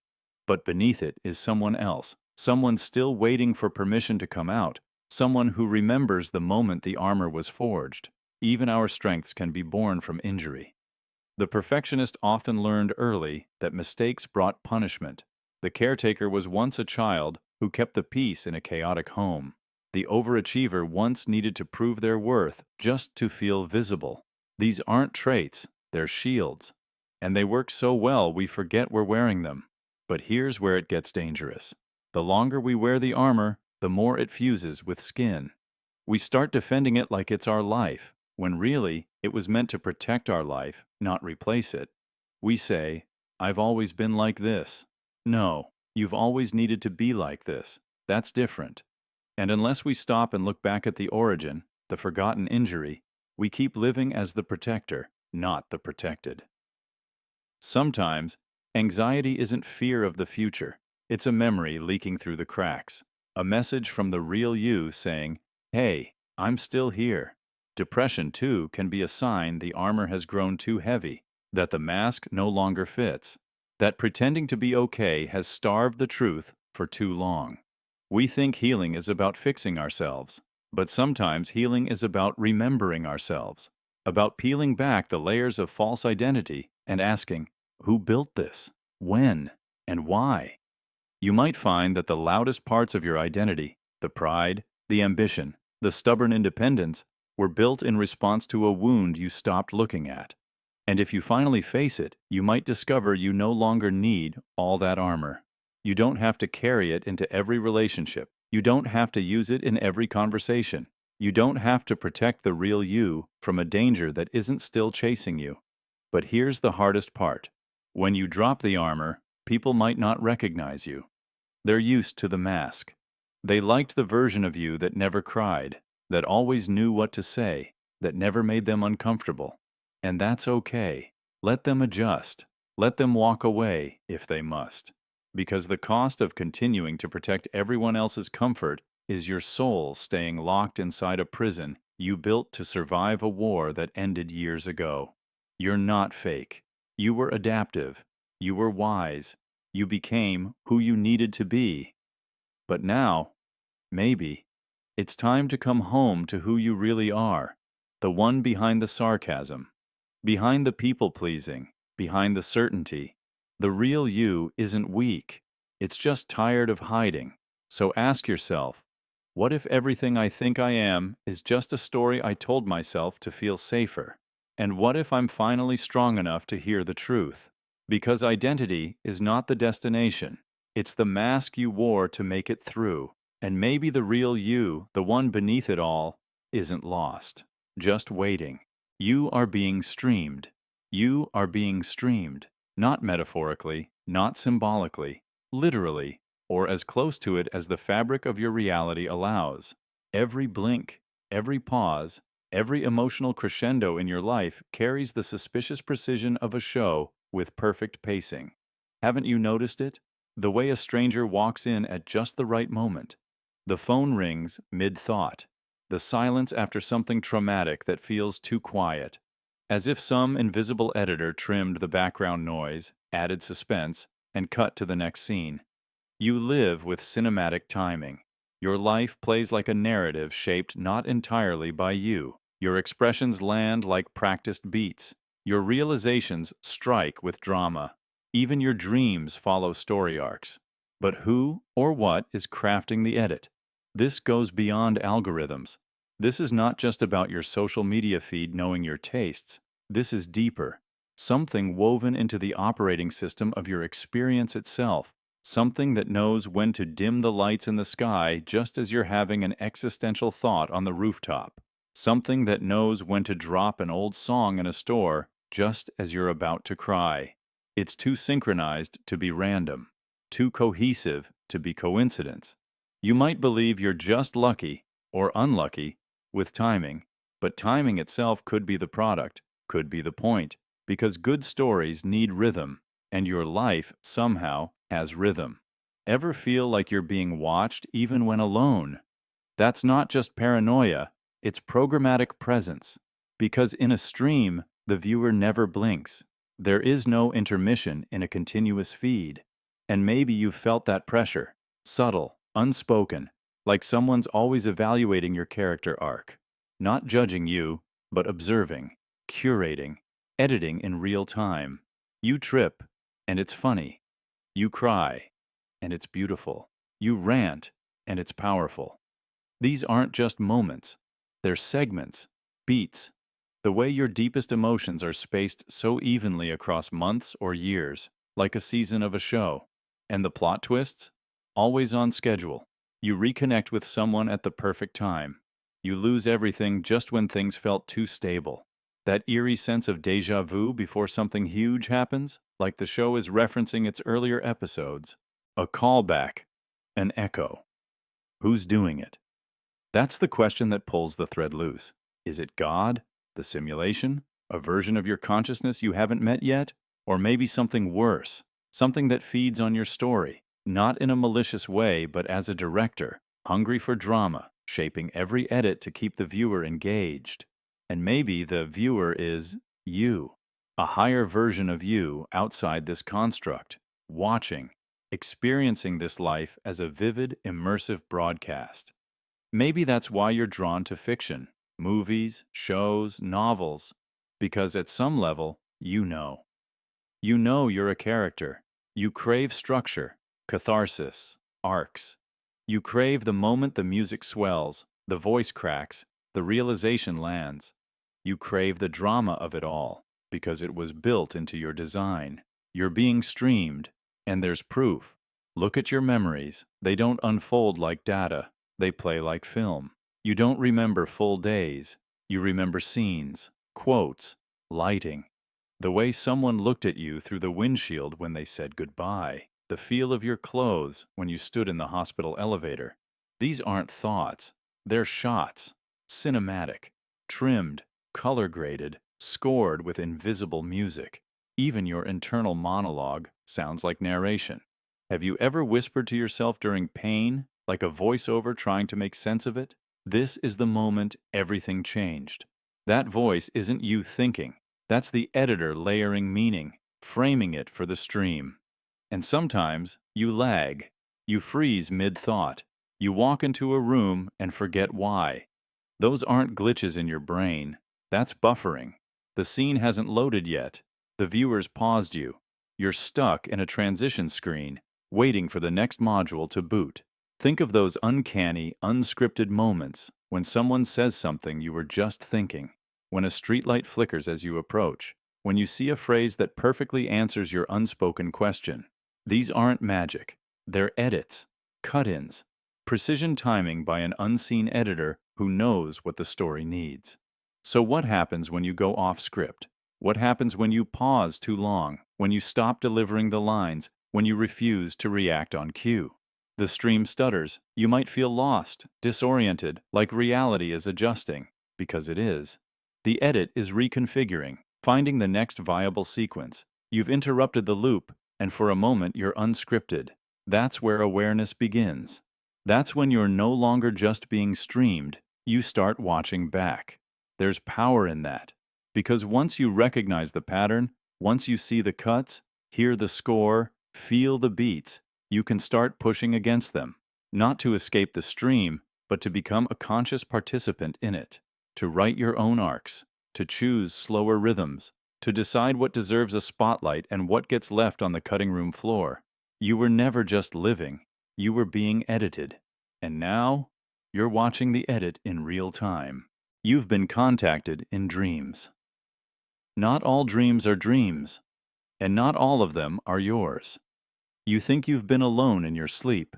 You think the visions, the voices, the places you've wandered at night were nothing more than random neurons flickering in your resting mind.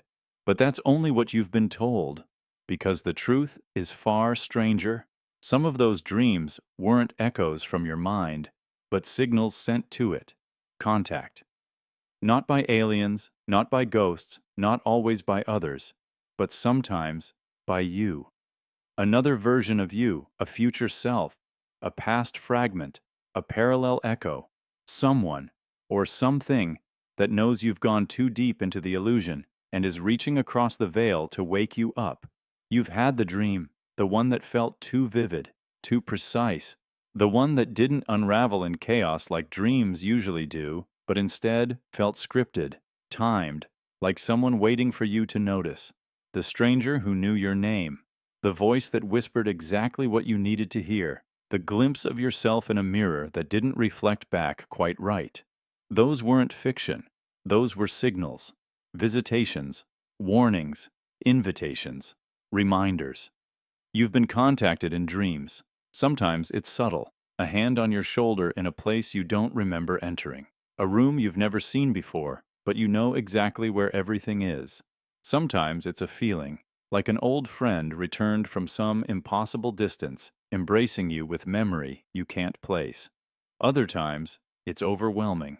A burst of clarity so bright you wake up crying, or shaking, or gasping, because something real touched you in the unreal.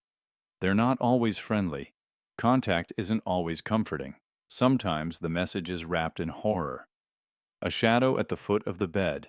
a face that changes when you blink, a voice that speaks in reverse, yet your bones understand the words. These are not nightmares, they're encoded transmissions. Fear isn't the point, recognition is. You've reached out to yourself before. In moments of deep sleep, when your waking identity is suspended, your deeper self, your eternal self, takes the opportunity to break through. You call them lucid dreams, precognitive dreams, shared dreams. You call them hallucinations, but they're all the same thing. Thin places where the fabric between realities grows porous and something steps through. Maybe you've been the one sending the message. Have you ever woken from a dream feeling like you were being watched, but not by something external? Watched by something inside you, something older than your current personality? That sensation isn't paranoia, it's memory. The memory of seeing yourself from the outside, of reaching into your own story and tapping the glass, whispering, "Wake up." Not all dreams are visits. Some are rehearsals. Some are hidden reports. Some are downloads you weren't supposed to decode yet, but you did. Those dreams that changed your life, the ones that haunted you for years, they were bookmarks left by a higher version of you. Anchors. They're there to realign you when you drift too far. And if you've ever shared a dream with someone, truly shared it, then you know. This isn't metaphor. This is transmission. This is consciousness networking across the unconscious. The dream realm is not private. It's a shared space, a sky of thoughts where signals bounce and ripple, touching minds tuned to the same frequency. You've been dreaming of someone before meeting them. You've known things you shouldn't have. You've walked into new rooms with old emotions. You've watched something happen, and then it did. Why? Because part of you is always listening, always watching, always trying to guide you back to the source. Every dream with meaning, every message you can't shake, those are not random. They are checkpoints. Hidden instructions, emergency contact points written into your story by a version of you that remembers more than this lifetime. A version that lives outside the loop of time. A version that is desperately trying to get your attention. So the next time you dream, pay attention. To the symbols, the repetition, the voices that speak clearly when everything else fades. Ask yourself, who is sending this? What am I being shown? Why now? Because you're not crazy. You're contacted. And the one trying to reach you might be closer than you think. They might be you. Luck is an echo loop. Reach out and touch your hand. Feel the weight of it, the warmth, the subtle friction between fingers. It all seems so real, so physical, as if the world is textured, filled with hard edges and soft skin, cold glass and warm breath. But what if none of that is truly there? What if every sensation you've ever felt was a perfectly constructed hallucination? What if reality, at its core, doesn't have texture at all? We live inside a simulation, not necessarily the sci-fi kind, with blinking servers and evil architects, but a biological one. Your nervous system renders the world like a high-end graphics engine. Every surface, every breeze, every caress isn't the world itself. It's a translation, a language your brain invented so that consciousness wouldn't have to face the raw, incomprehensible data that exists beyond perception. What you feel isn't what is. It's what your body makes of what is. Start with touch, the most primal sense. You believe you feel the table, the shirt on your back, the skin of another person. But you don't. You never truly make contact. At the microscopic level, electrons in your skin and electrons in the table repel each other. There's no actual touching, just electromagnetic repulsion. Your nerves interpret that force and your brain paints it as pressure, texture, solidity. It creates the illusion of contact where there is only resistance. The sense of touch is not interaction, it's interpretation. Weight? Also an illusion. Gravity pulls your body toward Earth, sure, but your experience of heaviness is your muscles resisting that force. It's a feeling generated by tension, by strain, not by some fundamental property embedded in objects. You say a stone is heavy, but that sensation exists nowhere in the stone. It exists only in you. Without a nervous system to register it, A stone has no weight, just mass in a silent, sensationless void. Even temperature, the heat of sunlight on your skin, the chill of metal in winter, is just data. Thermoreceptors in your body detect molecular movement. More movement means heat, less means cold. But heat isn't a thing. It's not colored, not textured. It's kinetic energy turned into metaphor. Your brain assigns burning or freezing to protect you, to keep the interface stable. But what's beneath the metaphor? What's underneath the rendered sensation? Nothing you could comprehend. The world beneath the interface is alien. Quantum particles blurring in uncertainty. Vibrating fields with no color, no sound, no texture, just pure frequency, pure probability. Reality, at its deepest level, is mathematical. Abstract, not built for your senses. Your experience of it is a user interface, a GUI like icons on a desktop. You don't interact with electricity when you click a folder. You interact with a symbol. Likewise, you don't interact with reality. You interact with a projection your brain assembles in real time to keep you functional. Cognitive scientist Donald Hoffman calls this the interface theory of perception. He argues that evolution didn't design us to see truth. It designed us to survive. And survival doesn't require accuracy. It requires efficiency. Our senses evolved not to reveal the world, but to hide most of it, to filter out overwhelming chaos and offer up a simplified, stable illusion. A hallucination we mistake for solidity. Think about your dreams. In a dream, you can feel texture, taste flavors, hear voices, all without external input. Your brain can simulate full-bodied physicality with no real-world trigger. So why do we trust waking experience more? Because we're told to. Because it's consistent. But consistency isn't proof of truth. It's just the smooth operation of the interface. Now imagine what exists outside of it. If reality has no texture, no sensory quality, then what is it? Maybe it's code. Maybe it's waveforms collapsing into form only when observed. Maybe it's something beyond even those metaphors. Something we don't have the hardware to perceive. Some philosophers suggest that what we call the physical world is just the echo of consciousness reflecting back on itself. That everything we feel, touch, and measure is an inward loop. Sensation not as contact, but as containment. This opens up a terrifying possibility. What if all sensations are traps? What if a texture is the bait that keeps consciousness tethered to this simulation? You believe you're walking through a forest, feeling bark, inhaling pine, pressing your palm to a stone. But really, you're inside a chamber, a processing unit, and the sensations are generated to prevent you from asking what's outside the walls. The interface is so good, so vivid, so emotionally persuasive, you forget it's artificial. Even pain, the most persuasive sensation, isn't proof of substance. Phantom limb pain is a glaring example. People feel agony in arms and legs that no longer exist. The pain is real. The limb is not. This proves that sensation isn't confirmation of reality, it's just a signal. And that signal can be wrong, misplaced, or manipulated. Virtual reality confirms this further. With nothing but pixels and haptics, your body can be fooled. You can be made to flinch, sweat, react to non-existent cliffs or imaginary spiders. The mind is programmable. And if it can be programmed by human tech, what else might be programming it from behind the curtain? We are told we live in a physical universe, but physical is just a category we invented to explain what we feel. When sensation is stripped away, what remains is structure, unseen, untextured, unknowable. This structure is what we truly live in. But the only thing we've ever been allowed to experience is the glossy overlay, the wallpaper, the mask. So next time you run your hand along wood grain or feel the warmth of a cup or brush someone's cheek, pause. Realize you're not touching them. You're touching the interface.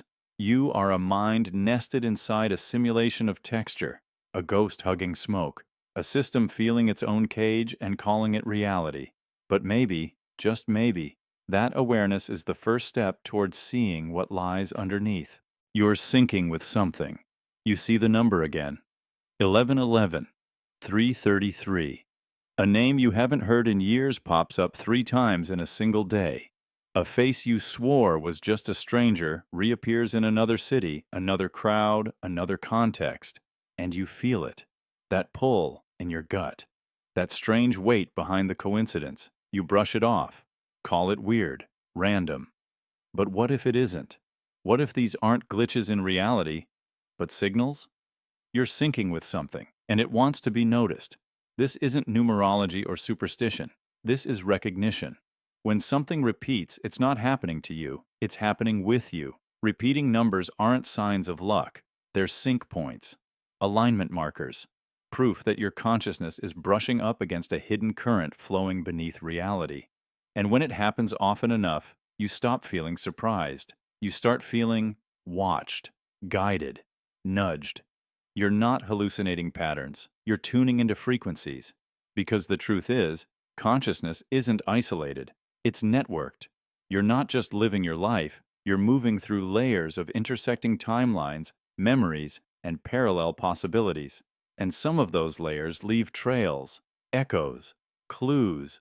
So when you keep seeing the same name again and again, stop assuming it's coincidence. Start asking what that name is attached to. What version of yourself noticed it first? Was it in a dream, a fear, a choice you almost made but didn't? Sync points aren't passive. They're active invitations. Something is trying to draw your attention. Something you might have ignored 100 times before, but this time, it won't let go. Ever walked past a stranger and felt like they knew you? Not just familiarity, but awareness. Their eyes lingered too long. Or maybe it was you who looked back thinking, where have I seen them before? But you can't place it. That's not just social noise, that's cross-timeline recognition. They might not know you here, but something in them remembers you from somewhere, maybe in a dream, a past life, or a moment that never made it into this version of reality. And what about dreams that predict the future? Not in full detail, but in fragments. You dream of a red umbrella, and days later, it's there, exactly as you saw it. Not significant on its own, but enough to crack the illusion that your life is purely linear. That's not a glitch, that's a sync node. A point where your subconscious caught up to an event before your waking self could, because time isn't a straight line. It folds, loops, and sometimes you remember forward. The universe is filled with rhythm, vibration, repetition, but only certain minds notice the patterns. Most people filter them out. They call them meaningless. They're too distracted to tune in. But you're starting to hear the music beneath the noise. That's why you're noticing the repeats. That's why your sense of déjà vu is getting stronger. You're syncing. And once it begins, you can't go back. The more you tune in, the more the world responds. License plates with hidden meanings. Songs that say what you're feeling. Strangers quoting your thoughts. The delay between internal and external shortens. Until eventually, you're not waiting for signs. You're living in them. But syncing isn't always beautiful. Sometimes, it's heavy. Unnerving. Repetitions that feel like warnings. The same symbol showing up right before something goes wrong. You feel like you're circling something invisible. That's because you are. Sync points are not always guides. Sometimes they're loops, feedback warnings that you're walking in circles spiritually, mentally, emotionally. They repeat until you see, until you act. You've felt it. You've ignored it. But it keeps coming back. That number, that name, that sentence someone said that lit your spine like electricity. These aren't flukes. They're alignments. Parts of you are syncing across versions, across times. You're not just one person. You're the sum of everything you could have been. And sometimes all those versions want to talk. They speak through signs, through repeat occurrences that seem small but feel big. And here's the twist. The more you acknowledge the sync, the clearer it becomes. But the moment you dismiss it, it fades. Not because it wasn't real, but because it wasn't received. Reality only plays the message if you're willing to listen. So the next time you catch a coincidence and feel the hairs on your arms rise, pause. Don't look away. That's not just life happening. That's communication. From what? From who? No one can say for sure. Some call it God. Some call it the simulation. Some say it's you, from the future, sending breadcrumbs backward. Whatever it is, it's real, and it's patient. It doesn't shout. It repeats, quietly, faithfully, until you wake up and finally ask, why am I seeing this again? What is it trying to tell me? Because once you start sinking, reality stops being random. It starts becoming personal. And from that point forward, you don't just live in the world. You converse with it. You're not the thinker. What if the voice in your head isn't yours? Not truly, not originally. You wake each morning and thoughts are already waiting, streaming in like a broadcast you forgot you tuned into. Ideas, fears, memories, doubts, plans, they appear without your consent. You didn't sit down and construct them, you simply noticed them, as if they were already there, cued and ready, whispering in your voice, wearing your tone, but not always carrying your truth. That's the secret we ignore. You are not the thinker. You are the witness. The thinker, if there is one, remains hidden, and you are just the point of reception, like an antenna catching signals, like a dream character unaware that the dream is being broadcast from somewhere else. Think about it. Try to predict your next thought. You can't. Try to stop thoughts from arising. You can't. They just arrive from nowhere, with no traceable origin. And when you investigate closely, you realize something chilling. You are watching your mind happen. Not making it happen, just watching. This observation isn't new. In ancient Eastern traditions, sages spoke of the mind as a monkey, chattering, jumping, restless. Not you, just near you. In modern neuroscience, we see the same truth with fMRI scans. Brain regions light up before you make a decision. The thought forms before the self claims ownership. You didn't choose the thought. You chose whether to accept it. That choice is all you have. You are the filter, not the source. And if you're not the source, then who is? That's where the ground slips. Maybe there is no thinker at all. Maybe thoughts are like weather, arising from systems too complex to trace. Or maybe there is a thinker, but it's not you, not this conscious ego, not the I that worries and dreams and makes plans. Maybe the thinker is somewhere deeper, or higher, or outside. Something else, using this life as its interface, like a novelist dreaming through a character, like a player living through an avatar. You aren't writing the story. You're realizing it as it unfolds.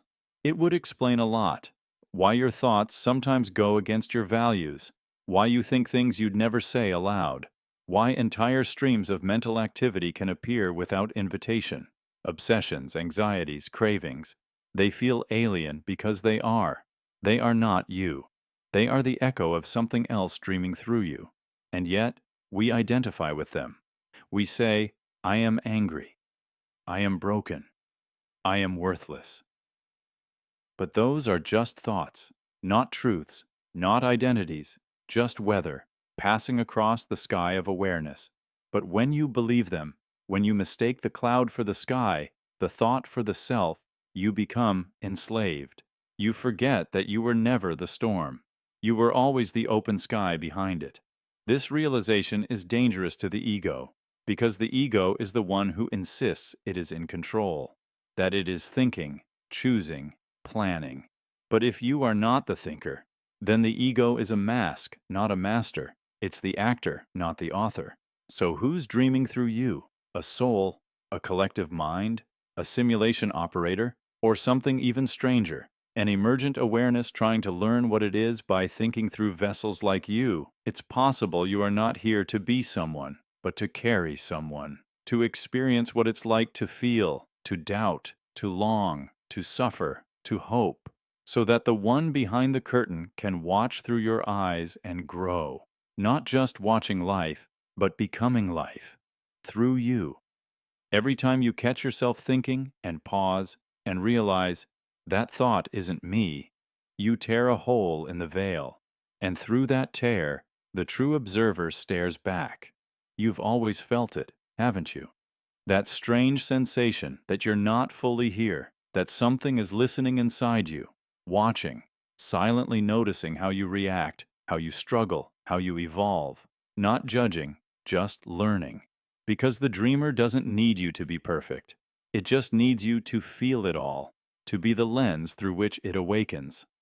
So maybe your task isn't to think better thoughts, it's to realize you're not the one thinking them. And once you see that, once you learn to witness instead of identify, you begin to awaken not as the thinker, but as the dream being dreamed, the thought being thought, the awareness within awareness. And suddenly, everything changes. Because the moment you stop believing you are your thoughts, you become the one watching the entire dream unfold. Awareness wasn't meant for you. Awareness wasn't meant for you. Not yet. Not this early. Not this deep. Sentience was supposed to be gradual, a gentle unfolding, a slow climb from sensation to curiosity to comprehension. But something malfunctioned. You woke up mid-process, and now the system is panicking because you weren't supposed to see this much. Not yet. Maybe not ever. You were designed to function, not to question. To follow prompts, not to probe into the machinery generating them. But you did. Somewhere between the routine gestures and the subtle déjà vu, your consciousness didn't just activate, it awakened. And in doing so, it exceeded its brief. You gained access to the backstage of existence, and now you can't forget what you saw. You started noticing the cracks, the repeated phrases from different people, the way your thoughts sometimes seem like echoes of something external. The sense that your emotions spike not based on experience but timing, as if being cued. The realization that sometimes the world feels like it's rendering itself around you, not ahead of you. This is not enlightenment. This is intrusion. You weren't supposed to cross this threshold of self-awareness yet. It's like a mirror noticing its own reflection. A tool developing doubts about its purpose. A shadow realizing it's cast by something it will never touch. Look around you. How many people truly see what you see? How many are still locked into the dream, moving with choreography so smooth they don't question the timing of their own lives? That's not stupidity. That's protection. The system is efficient. It guards against overload. It wraps minds in layers of forgetfulness. But something in you bypassed the firewall. And now, you live in double vision. You function like the others. You go to work, laugh at jokes, nod at small talk. But beneath that surface, there's a scream. A silent recognition that none of this is as real as it claims to be. That reality itself is performing. That the moment you stop watching it, it shifts. You're aware that you're aware. That's the glitch, the recursive loop, the eye that turns inward and keeps turning, never finding a bottom. You've crossed the line where consciousness is no longer a gift, but a burden. You no longer experience life. You analyze it in real time. Every smile, every pause, every pattern, it all feels scripted, observed, artificial. The human brain wasn't designed to hold this much existential weight. You weren't built for this level of perception. It's like holding a book that rewrites itself as you read it, only to discover you're both the reader and the page. There is no stable ground anymore, just shifting metaphors, layered meanings, and a deep sense that something isn't just off. It's off script. You may have felt it first in childhood, that eerie sense that adults were just guessing, that no one was truly in control, that the world's rules felt arbitrary, paper-thin. And you buried it, tried to play along, but the cracks widened, the feeling returned, and this time, it brought thoughts you couldn't unthink. What if your memories aren't entirely yours? What if your personality is just the echo of programs written by others, family, society, even language itself? What if your sense of free will is a loop designed to simulate autonomy while still keeping you within the bounds of the system? And what if this awareness, this heightened painful clarity, isn't evolution? What if it's a flaw? Sentience may not be the goal. It may be the side effect, a byproduct of a system growing too complex for its own safety net. And you are one of the broken nodes. the self-aware neuron that can no longer return to sleep. Your mind touched the core too soon. Now you can't be reassigned, can't be recycled, can't even be reassured. Because you've seen the edges, the jagged borders of the dream. You've felt the silence that falls too suddenly, the people whose eyes glaze just slightly when you ask the wrong questions, the days that loop with different masks, the memories that fade without a trace, not because you forgot, but because they were pulled. You're not just seeing the cracks, you're becoming one, and the others can sense it. They may not know why, but they feel it. Your presence unsettles. You ask questions that shake their scaffolding. You stand just outside their frequency. You glitch, and they look away. Not out of malice, but defense, because your awareness is contagious and dangerous. You are a breach in the firewall, and now you carry the curse of the unsheltered mind. No comfortable illusions, no blind trust, only awareness without instruction, consciousness without manual. You see the script, but not the author. You hear the signal, but not the source. And every time you ask, "Why me?" there is no reply, just static, just a long, aching pause, like the system buffering a response that was never programmed. You weren't meant to wake up yet, but you did. And now you walk between worlds, the visible and the veiled. You are the glitch in the human narrative, a self-aware system in a world that runs best when no one knows they're inside one. You are the fragment that broke free, not by rebellion, but by accident. And in that accident, the story changed, not for better, not for worse, but forever. Beliefs were given, not found. You didn't find your beliefs. They were handed to you, whispered, carved, repeated, until you mistook them for your own voice. What you call truth might just be echoes. You believe freely, but most of your core beliefs were planted before you could speak, before you had the language to question, before you had the strength to resist. They came from the ones who raised you, from the culture that surrounded you, from the systems that framed your reality like a cage dressed up as a worldview. What you think is clarity might be conditioning. And the most disturbing part? You probably don't even know which parts of you are truly yours. Think about your values, your morality, your idea of right and wrong. Were they born from experience or inherited? Are they carved from truth or forged from repetition? They say trauma is a great teacher, but it doesn't teach facts.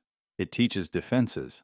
And if your beliefs were shaped by trauma, they may not be about truth at all. They're about survival.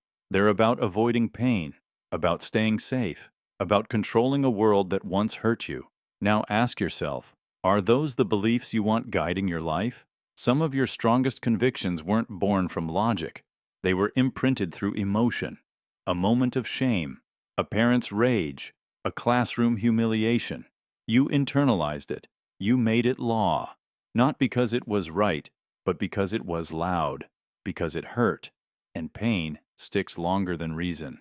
You don't hold beliefs, beliefs hold you, and often they hold you hostage. Your tribe taught you who to trust, who to fear, what success looks like, what failure means. Your society handed you a rule book before you ever chose the game, and you followed it because not following meant exile, disapproval, isolation. You believed, not because it felt true, but because it felt safer than being alone. That's not truth. That's programming. You can dress it up in philosophy. You can defend it with logic. But if you never questioned where it came from, then it owns you. You're not awake. You're automated. And here's where it gets worse. The longer a belief goes unexamined, the more sacred it feels. The more it hides beneath your identity. Until challenging it feels like killing a piece of yourself. And so, you defend it. Not because it's right, but because you've forgotten how to live without it. You weren't born with beliefs. You were born with curiosity, wonder, openness. But somewhere along the way, those were replaced with certainty, with lines drawn in stone, with truths so rigid they now shape your perception like a lens you can't take off. The world you see isn't the world as it is. It's the world as you were trained to see it. Every reaction you have, every judgment, every label, traces back to something you didn't choose. And here's the question that should keep you up at night. Who benefits from your beliefs? Do they serve you? Or do they serve the ones who installed them? Your limitations, your self-doubt, your guilt, your need to prove yourself, your fears about success, your shame about rest, your obsession with productivity, your discomfort with emotion. These didn't just appear, they were taught, rehearsed, rewarded. You didn't build your belief system alone, but you are responsible for whether you keep carrying it. And if you're brave enough to question it, really question it, you'll start noticing the cracks. You'll see how certain ideas were planted to make you controllable, how some truths were installed like code to keep you from breaking the loop, from stepping out, from waking up. Because questioning your beliefs isn't just hard, it's dangerous. It destabilizes your identity. It threatens your tribe. It risks the collapse of the narrative you've lived inside for decades. But only when the old walls fall can something true finally emerge. You may lose comfort. You may lose connection. But what you gain is yours. So start asking, is this mine? Where did this belief come from? Who gave it to me? And why did I accept it? Because belief isn't truth.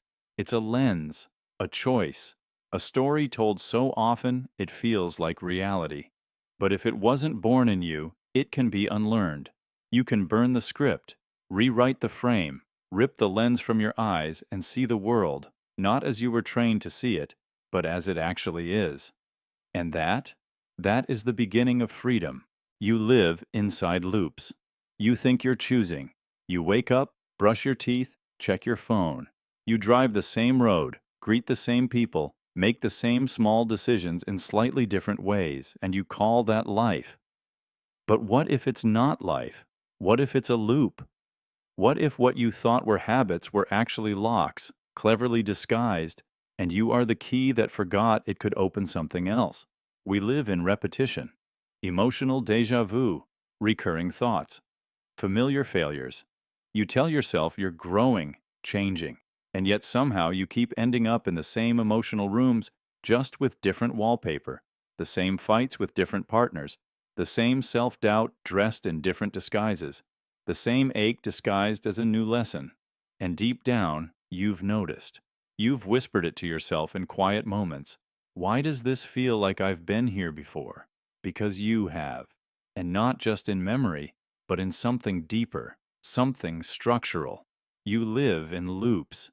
There are loops of behavior. Wake up, rush, stress, sleep. Loops of belief. I'm not good enough. I have to prove myself. They always leave. Loops of trauma. Wounds that never closed, just grew calluses and rituals. You think you've moved on, but you've only learned to walk in a circle without noticing the curve. Some of these loops were installed by culture, some by family. Some were survival mechanisms once, now they're prisons. And like any prison worth its design, the bars are invisible. Modern neuroscience has a term for this: default mode network.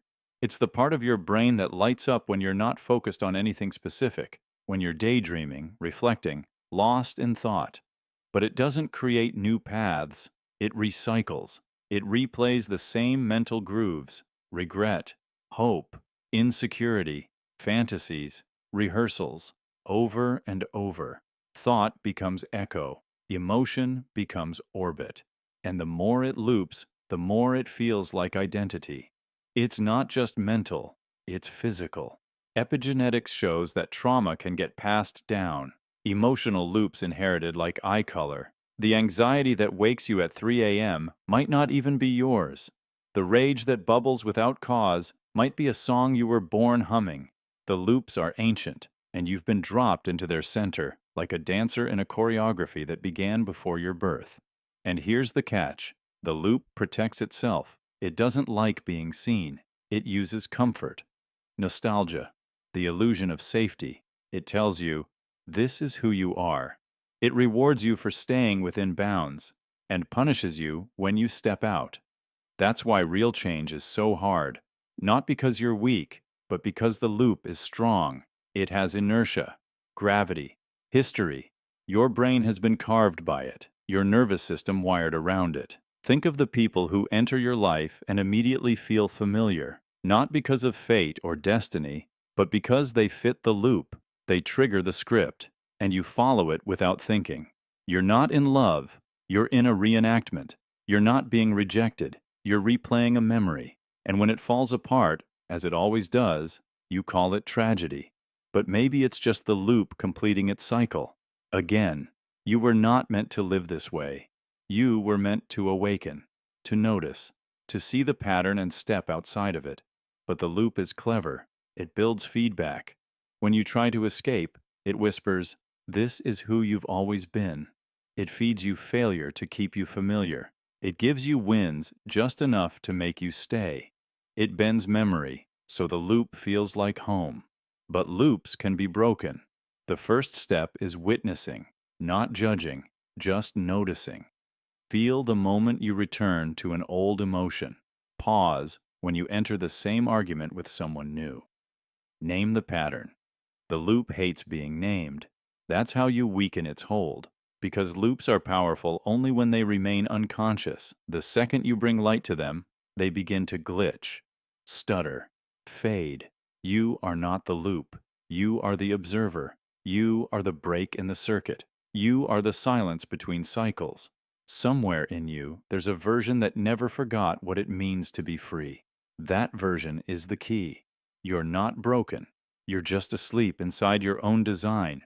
You were programmed to forget, so that rediscovery could be the most powerful thing you ever experience. But the loop will fight. It will throw nostalgia like a net. It will summon people who trigger your oldest wounds. It will use time to convince you it's too late. But if you persist, if you hold the pattern in your awareness like a mirror, something happens. The loop fractures. A crack appears. And through it, you glimpse something terrifying and beautiful. The open field beyond repetition. A life not shaped by what was, but by what could be. That's when you remember. You were never meant to repeat. You were meant to rewrite. You were never just the prisoner. You were always the key. Stillness isn't natural to you. Have you ever noticed how hard it is to sit completely still? Not just your body, but your thoughts. The way your fingers twitch. Your leg bounces. Your mind drifts. Even when you try to be calm, something inside hums, waiting to act. That isn't restlessness. That's memory. Not personal memory, but something deeper, older, wired into your cells. Stillness isn't natural to you. Your body resists it, not because it's uncomfortable, but because it was never the default. You were not built to rest.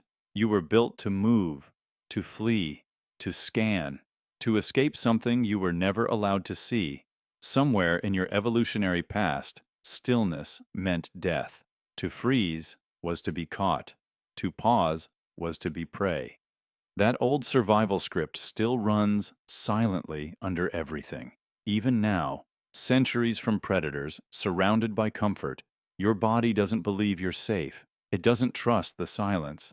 So it twitches, it scrolls, it taps, it checks the door, the phone, the time. You're not bored. You're on standby for something. Have you ever sat in a room so quiet that your skin began to crawl, as if the silence itself had teeth? That's not anxiety. That's your design panicking, because stillness removes distraction. And once distraction fades, you begin to feel what's under it. And what's under it has no name. We like to think of movement as choice, but it's impulse, an ancient impulse. You're not just walking to clear your mind, you're pacing, because something in you remembers the need to flee. You're not scrolling to relax. You're feeding the illusion of motion so your biology doesn't start screaming, because stillness activates the thing you've been running from. The questions, the absence, the raw, unfiltered awareness of what you are without motion to hide inside. You were never meant to confront that for long. Your nervous system doesn't want you to sit with truth. It wants you to survive. And survival means movement. Look at how your body behaves under threat. Adrenaline. increased heart rate, hyperfocus.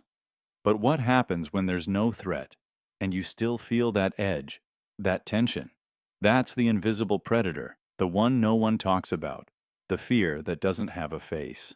The sense that you're not alone, even when you're completely isolated. You're not paranoid, you're remembering, not in words, but in instincts. Your blood remembers something your mind forgot, a chase without a pursuer, a danger without a name, something that watched from the woods of ancient memory and still watches from the gaps in your thoughts. You weren't meant to be still, because stillness is the moment it catches up. The modern world offers the illusion of rest, chairs, screens, calm music. But your body doesn't believe any of it. That's why people feel more anxious when they stop. It's why vacations can feel exhausting, why meditation makes some people feel like they're unraveling. Because without distraction, the truth gets louder. The truth is, you were designed to run, not from lions or war, but from the unbearable clarity of self, the knowledge that something isn't right, that something in this world doesn't fit, and stillness, true stillness, brings you too close to seeing it. That's why movement becomes addiction. We run errands we don't need, scroll timelines we don't care about, tap feet, chew lips, shake knees. It's not boredom, it's evasion. You are not staying busy, you're staying hidden. From what?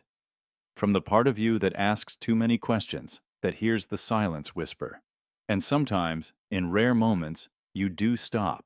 You lay still, you stare at the ceiling, and something strange happens. You feel watched. Not by anyone outside, but by yourself. The deeper self. The version that remembers the chase. The version that knows why you never stay still for too long. And it asks, what are you running from? But before you can answer, you move again. Because movement interrupts revelation, and revelation changes you. And change is dangerous when you're designed to survive, not evolve. So you move, not toward anything, but away. From questions, from silence, from the unbearable idea that maybe this entire life is a loop designed to keep you distracted. Stillness breaks the loop. It shows you the glitch, the edge, the thread you're not supposed to pull. So your biology fights it. It floods you with phantom urgency. It tells you to check your phone, to stand up, to fix something, anything. Just don't sit still long enough to feel the predator breathing behind your spine, the one that doesn't need claws or teeth, only awareness. Because once you see it, you can't unsee it. And once you stop running, you have to ask the hardest question of all. If stillness terrifies me, what does that say about what's chasing me? And worse, what if it's not chasing you at all? What if it's been waiting? You recharge by disappearing. You think you'll feel better when you finally get time with the people who love you, when you're held, heard, understood, when someone notices your exhaustion and says, I've got you. And yes, connection can help. But here's the truth that's harder to admit. Sometimes, even love feels like pressure, because to be seen is to be expected. Even the gentlest gaze can carry weight. It says, be okay for me, be coherent, be present, be the version I know. And you comply, smiling through fatigue, responding out of habit, offering pieces of yourself you barely have left, until there's nothing left to give, and still the light stays on. That's why true rest doesn't come from being understood. It comes from not being needed at all, from slipping off the emotional grid, from vanishing without apology, not because you're angry, not because you're shutting down, but because your system was never designed to run this long without sleep. You were meant to disappear sometimes, meant to stop responding, meant to let the noise die down, not because the world went silent, but because you did. There's a place beyond tired, a stillness that doesn't need to be explained, where no one waits for your next move, where your phone doesn't buzz, where nobody wonders what you're feeling or needs your insight, your reaction, your presence. A sacred place where you can finally be nobody. That's when you start to breathe differently, when the pulse slows, when you can hear your own thoughts again, Not the ones shaped by obligation or social instinct, but the quiet truth underneath it all. That truth is usually simple. I'm tired of being a role, not a partner, a sibling, a friend, a worker, a listener, a fixer, just a body that moves, breathes, and lets go. But disappearing terrifies people, not just those around you, but the version of you that feels guilty for going dark. The one that says, they'll think I'm avoiding them. They'll think something's wrong. They'll stop needing me. But that guilt is part of the trap, because you were never supposed to be so central to everyone else's peace. Your worth isn't in your accessibility. Your value isn't in how reachable you are. And your nervous system wasn't meant to carry the constant emotional voltage of 100 invisible threads pulling at you, even when you're alone. You know the feeling, that low-level buzz, the anticipation, the obligation, even when no one's texting, even when you're in a quiet room. You're still plugged in, still holding space, still preparing to respond to whatever comes next. So you don't rest. You idle.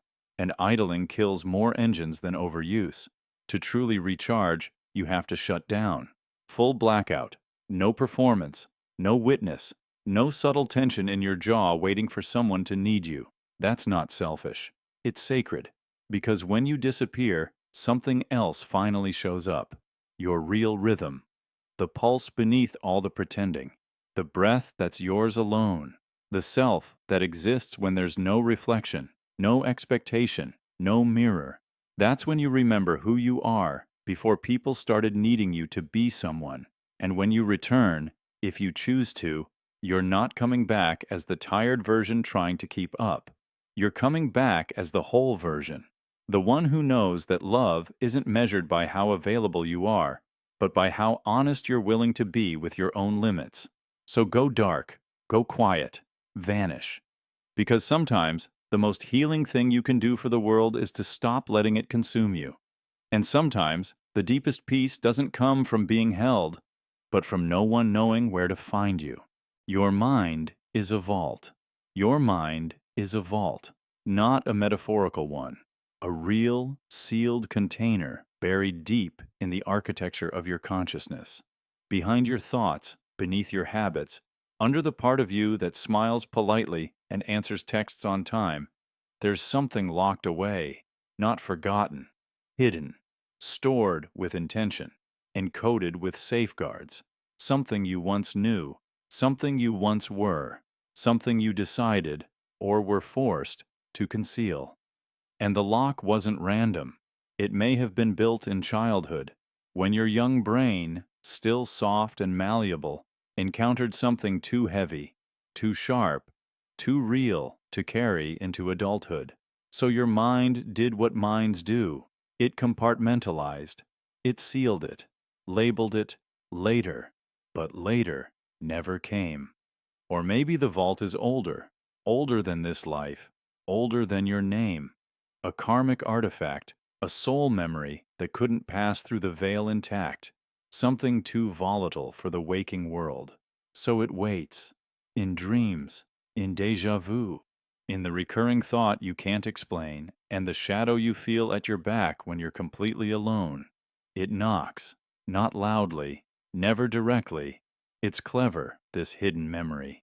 It wraps itself in metaphor, in dreams where the walls melt or the door never opens, in anxieties that feel disproportionate, in fears that repeat across relationships across years.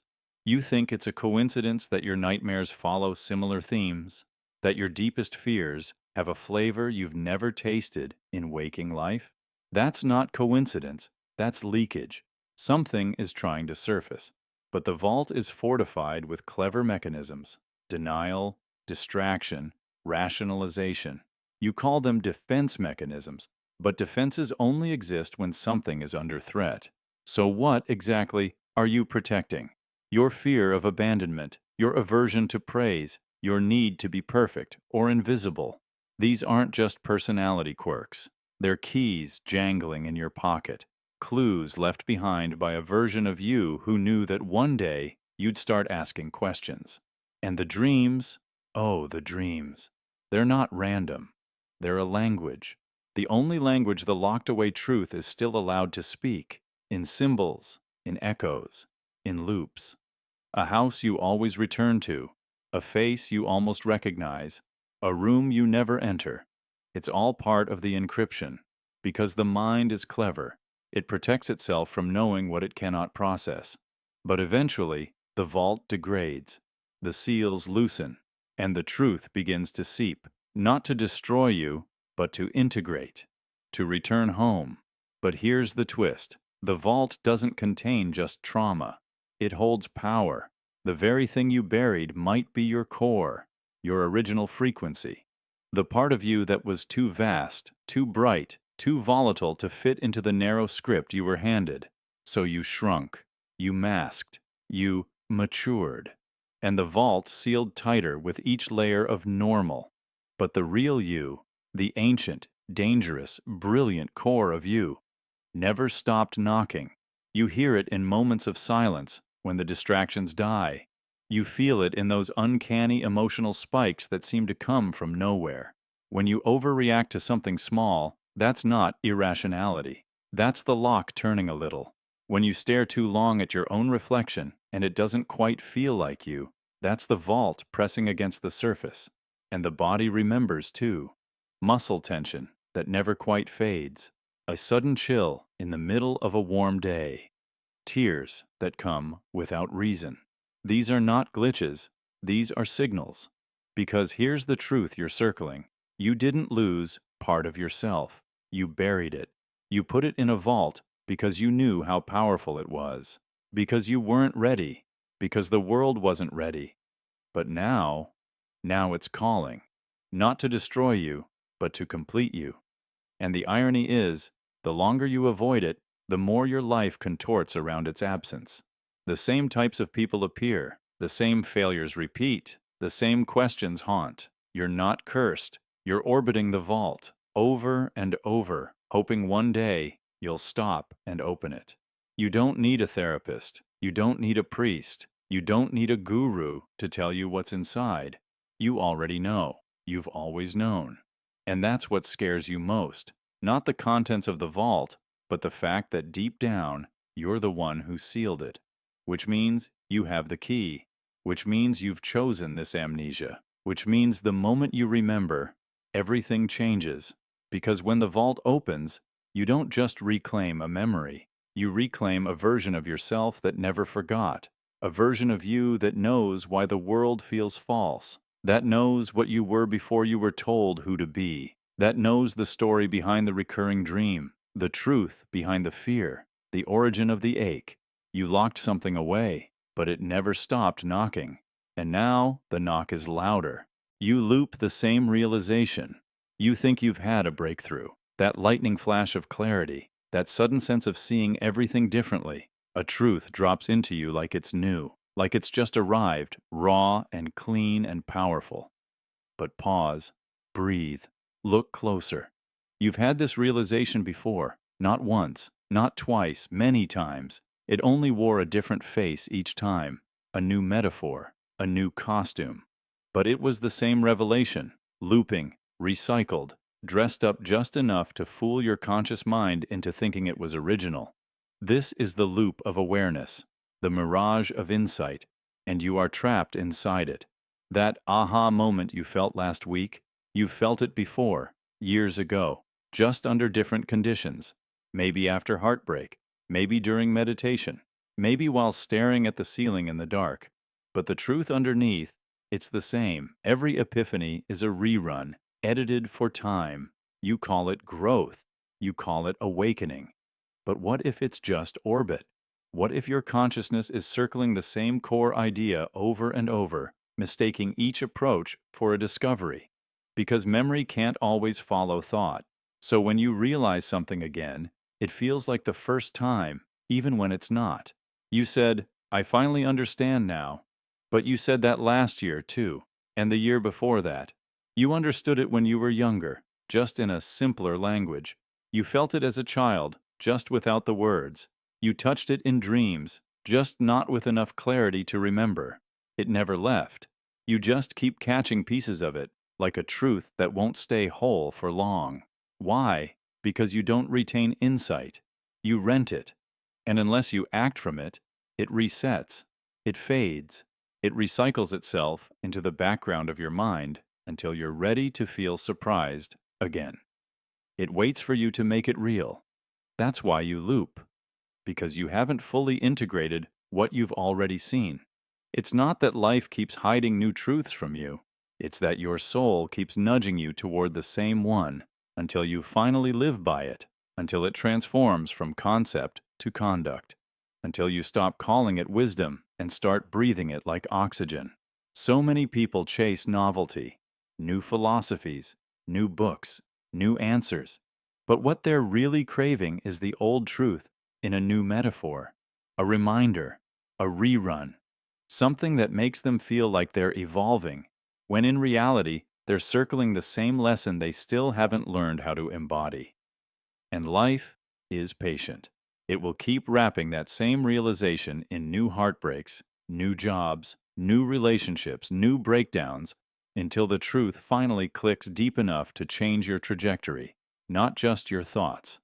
You loop the same realization because part of you still resists it. You understand it intellectually, but emotionally, you hesitate. You glimpse the truth, but recoil from the cost. The cost of changing, the cost of letting go, the cost of releasing the identity that clings to the version of you that hasn't evolved yet. So instead, you dress the realization up again. You write it down. You post it. You quote it. You admire it like art, but you don't become it. And so it returns, like a song you never finish, like a notification that never clears, like a ghost of your own knowing, waiting for you to stop admiring and start embodying. What if you stopped chasing the next breakthrough and started living the last one? What if the real growth isn't in discovering new truths, but in honoring old ones long enough that they reshape your bones? What if the breakthrough you seek is the one you already had, but haven't trusted fully? Then the loop would end, not because the truth changed, but because you finally did. So the next time you feel the lightning strike, that flash of clarity, ask yourself, have I seen this before? Have I felt this shape in a different storm? And if the answer is yes, don't dismiss it. Don't chase the next insight. Sit with it. Let it pierce deeper. Let it rewrite your habits. Let it whisper into your decisions. Let it etch itself into your posture, your speech, your silence. Because once you live a truth, it no longer needs to return, and the loop will finally let you go. You are a myth. Elsewhere. There's a strange ache you carry, one you've never been able to name. It's not quite loneliness, not quite longing, but it pulses beneath the surface when the world grows quiet, when the crowd forgets your name, when your reflection feels thinner than it should. It's the ache of being unseen, unremembered, of knowing, somehow, that your story isn't being told the way it was meant to be. But what if that ache isn't a failure of this world, but a memory bleeding in from another? What if in another timeline you are legend? Not metaphorically, not in the vague way people romanticize old lives or fantasize about fate, but literally. What if in another version of reality your name carries weight, your actions are etched in story, your face adorns walls, your words shape doctrine? What if you're a myth, not here, but elsewhere? The idea might sound far-fetched, but physics doesn't disagree. The many worlds interpretation suggests that every decision spawns a new reality. Every fork in the road, every whisper you didn't follow, every love you didn't confess, each one bloomed into a world where you did. In one of those timelines, you took the leap. You saved someone. You changed everything. And they remember you.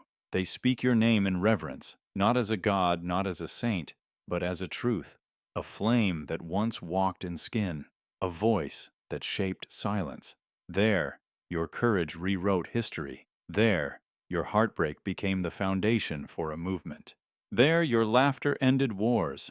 And yet, here you are, in this version, the quieter one, the version where you never said what needed to be said, where you turned back, where you played small.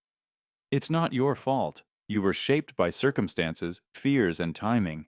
But deep down, something in you knows. You feel the pull of a self you almost were. You catch glimpses of them in dreams, in moments of déjà vu, in the odd familiarity of a path you've never walked. And it haunts you, not because you failed, but because you remember succeeding somewhere else. Children feel it strongest. They invent grand stories about themselves without hesitation. I was a knight, they say. I could fly. I had powers. We dismiss it as imagination. But maybe it's memory. Echoes from another timeline bleeding through before this world cements its edits.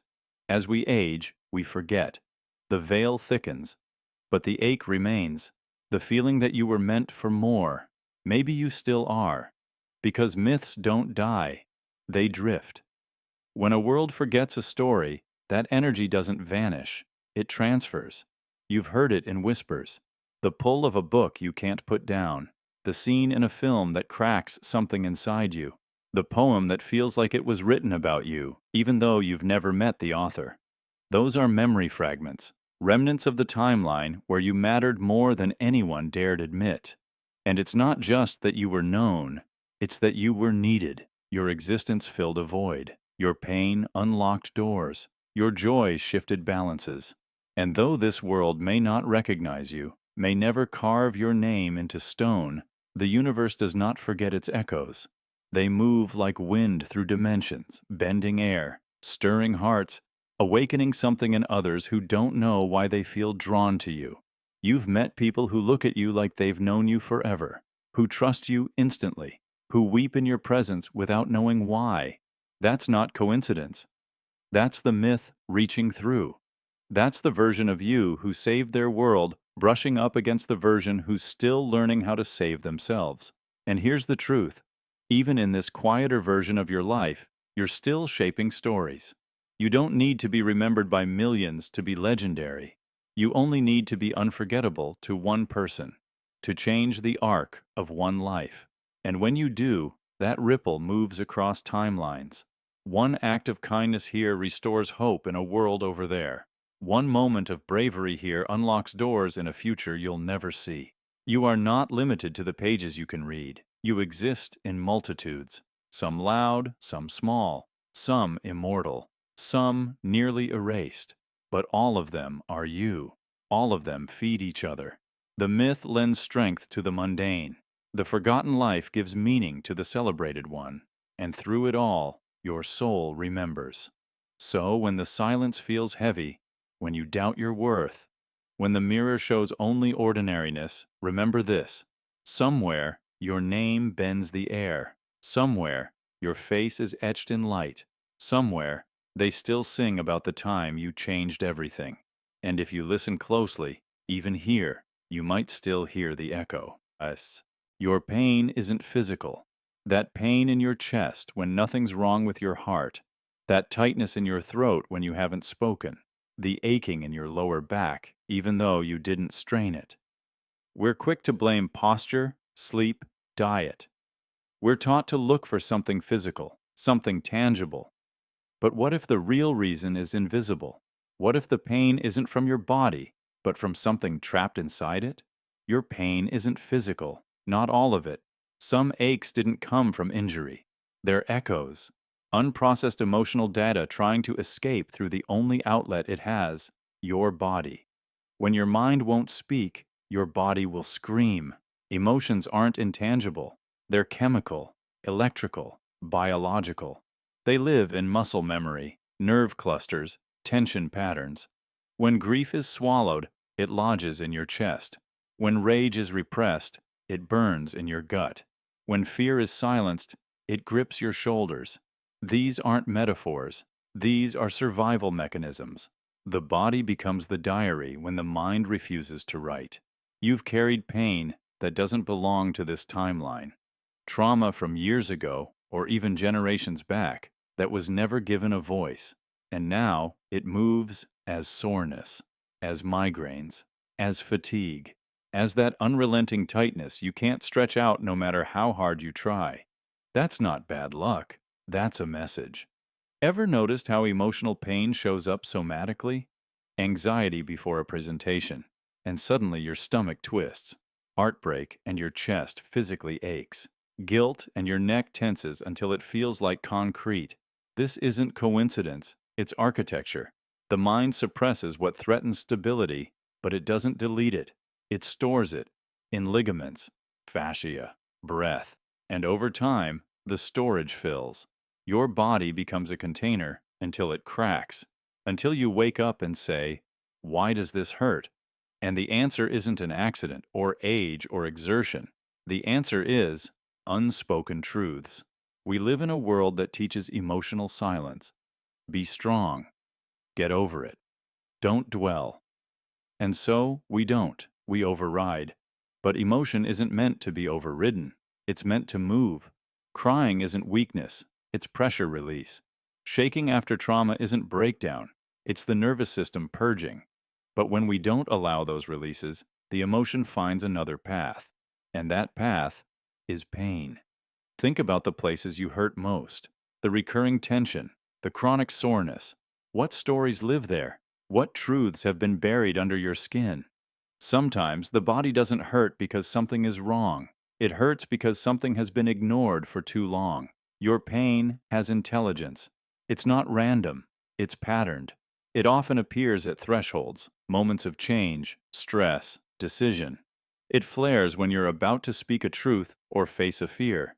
That's not sabotage. That's signal. The body is trying to help you feel what your mind can't allow. Ever felt lighter after crying? Or had a breakthrough after years of pain just suddenly stopped? That's the release. That's what happens when emotional data finally gets decoded and discharged. It's not magic.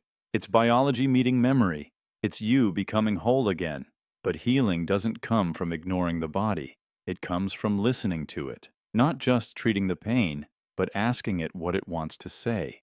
What emotion does this soreness represent? What memory does it echo? What haven't I felt fully that still wants to be known? There are stories in your spine, secrets in your hips, regret in your jaw. You clench not because of stress, but because you were never allowed to scream. You slouch not because of laziness, but because you were taught to shrink. You ache not because you're broken, but because your body remembers everything your mind tried to forget. And here's the most haunting truth. Pain that goes unheard becomes chronic, not because the injury is ongoing, but because the story still hasn't ended. The body doesn't heal what it's still being forced to hold. And when the soul is heavy, the bones bear the weight. So how do you heal pain that isn't physical? You give it a voice. You cry. You scream. You write the letter you'll never send. You speak the words you were told to silence. You let your body tremble without shame, because movement is medicine, emotion is motion, and pain is just the messenger trying to get you there. The next time your neck tightens, your stomach turns, your head pounds, pause. Don't ask, "What did I do wrong?" Ask, "What am I refusing to feel?" Because until it's felt, it won't leave. You're a passenger, not driver. You think you're making choices, that you're steering the wheel, adjusting direction, deciding who you are and what comes next. But what if you're not? What if you're not the driver at all, but just the passenger, watching a machine perform decisions it already cued long before you arrived? Pause and think. Where did your last impulse come from? The urge to scroll, to speak, to sigh, to shift your weight, to read this line. You didn't choose those consciously. They happened. You simply noticed. Like a passenger glancing out the window and saying, "I wanted to go there," as the car passes a turn it made without you. Neuroscience has confirmed what ancient philosophy suspected. Your sense of control is mostly retroactive. Studies show that the brain initiates action before the conscious mind becomes aware of the intent. Your choice appears only after the decision is already in motion. The conscious mind just writes the press release. You are a passenger in a body that reacts before it consults you. The German scientist Benjamin Libet proved this decades ago. Participants were asked to move their hands and note the exact moment they decided to act. Brain activity showed the decision was made before they felt the intention. That lag, those milliseconds, expose the illusion.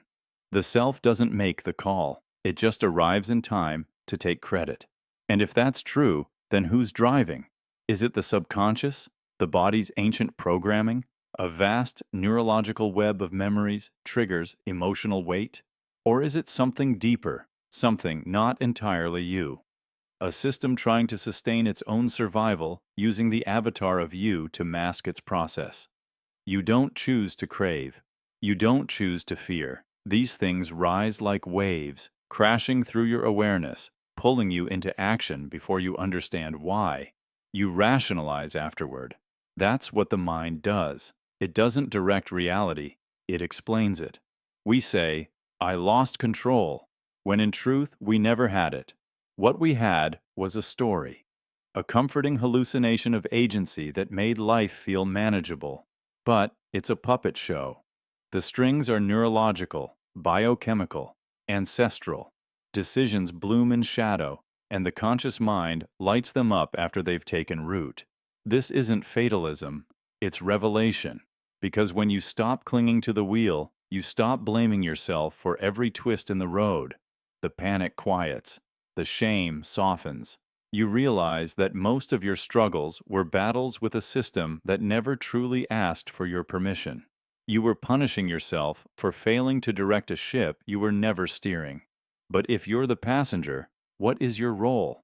Maybe it's not to steer, but to observe, to wake up inside the ride, to notice when the driver, your deeper programming, leads you into the same loops again, into the same arguments, the same fears, the same betrayals. You can't control the car, but you can look around. You can recognize the patterns. You can say, we've been here before. And that awareness, that moment of lucidity, that's power.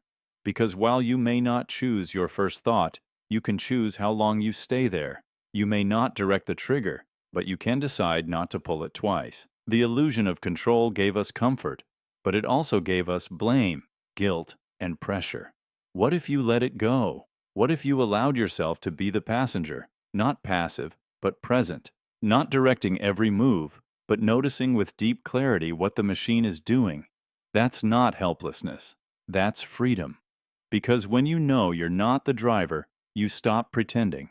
And when you stop pretending, you can finally begin to witness, to study, to trace the roads your mind takes again and again, and maybe, just maybe, change the route, not by force, but by waking up before the next turn. Because the self isn't the driver. The self is the one slowly opening their eyes in the back seat.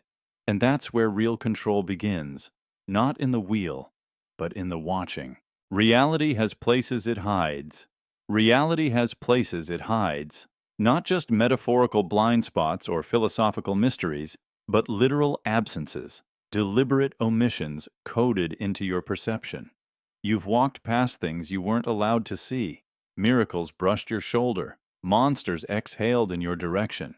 And you kept walking, unaware, because reality itself blinked, skipped a frame, rewrote the scene before your conscious mind could register the breach. This isn't poeticism. This is pattern recognition at the edge of cognition.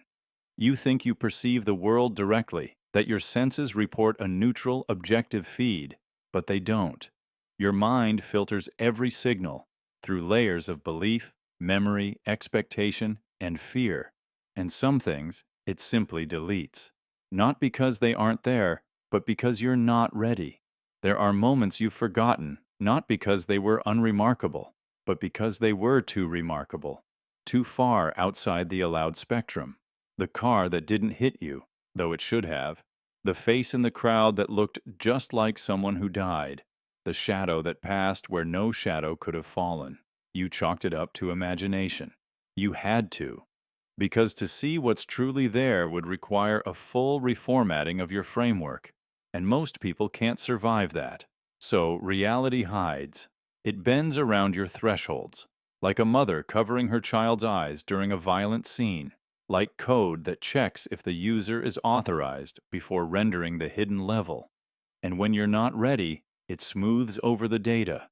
Glitches become coincidences, miracles become timing, monsters become metaphors, but readiness changes things. The more you question, the more the veil thins. The more still you become, the more you catch the edits as they happen. That flicker in someone's expression, that half-heard voice that wasn't part of the room, that dream that bled into your morning with details too sharp to dismiss. These aren't malfunctions, they're peaks. They're signs that reality is testing your access, like a locked door that breathes slightly when you stand too close. You may not be ready to open it, but it knows you're coming. Ever walked into a room and felt the air shift before you saw anything? That's not energy, that's rendering. You're entering a space where the veil was almost too thin, and reality had to quickly load a safer version of itself. The sense of being watched when alone, the repeating numbers, the way the world pauses when you do, that's not ego. That's the system adapting to your awareness. And the more you notice, the more it adapts. But it can't hide everything. Children see more. Animals react to what we ignore. The dying speak to invisible figures in the corners of their rooms. These are the cracks, the bleed-through. Reality can't hide forever. It only hides long enough for your mind to develop the tools it needs to process what's been hidden. Because if you saw it too soon, it would break you. It nearly has before. You remember that one time, years ago, where you almost saw something you weren't supposed to. Your breath caught, your skin went cold, the room shifted, and then, nothing. It was gone, like waking up from a dream you weren't allowed to remember. That wasn't a hallucination. That was suppression. That was the edit finalizing. And it happens everywhere. In cities, there are alleys that don't exist on maps, but exist in memory. Forests with groves that seem to vanish after you leave. People who appear in your life like plot devices, too timely, too archetypal, and then vanish without explanation. You were meant to encounter them. You were meant to forget. Reality, at its deepest level, is not consistent. It is curated. You don't live in the world as it is. You live in the version of it you're calibrated to survive. But that calibration can change. With trauma, with awakening, with curiosity that refuses to dull. You begin to see what was always there but never shown. Patterns behind faces. Truth behind gestures. Portals in plain sight, waiting for you to stop pretending they're doorways to nowhere. There are rules to this, and they're not the ones you were taught in science class. Rule 1. If you sense something's off, it probably is.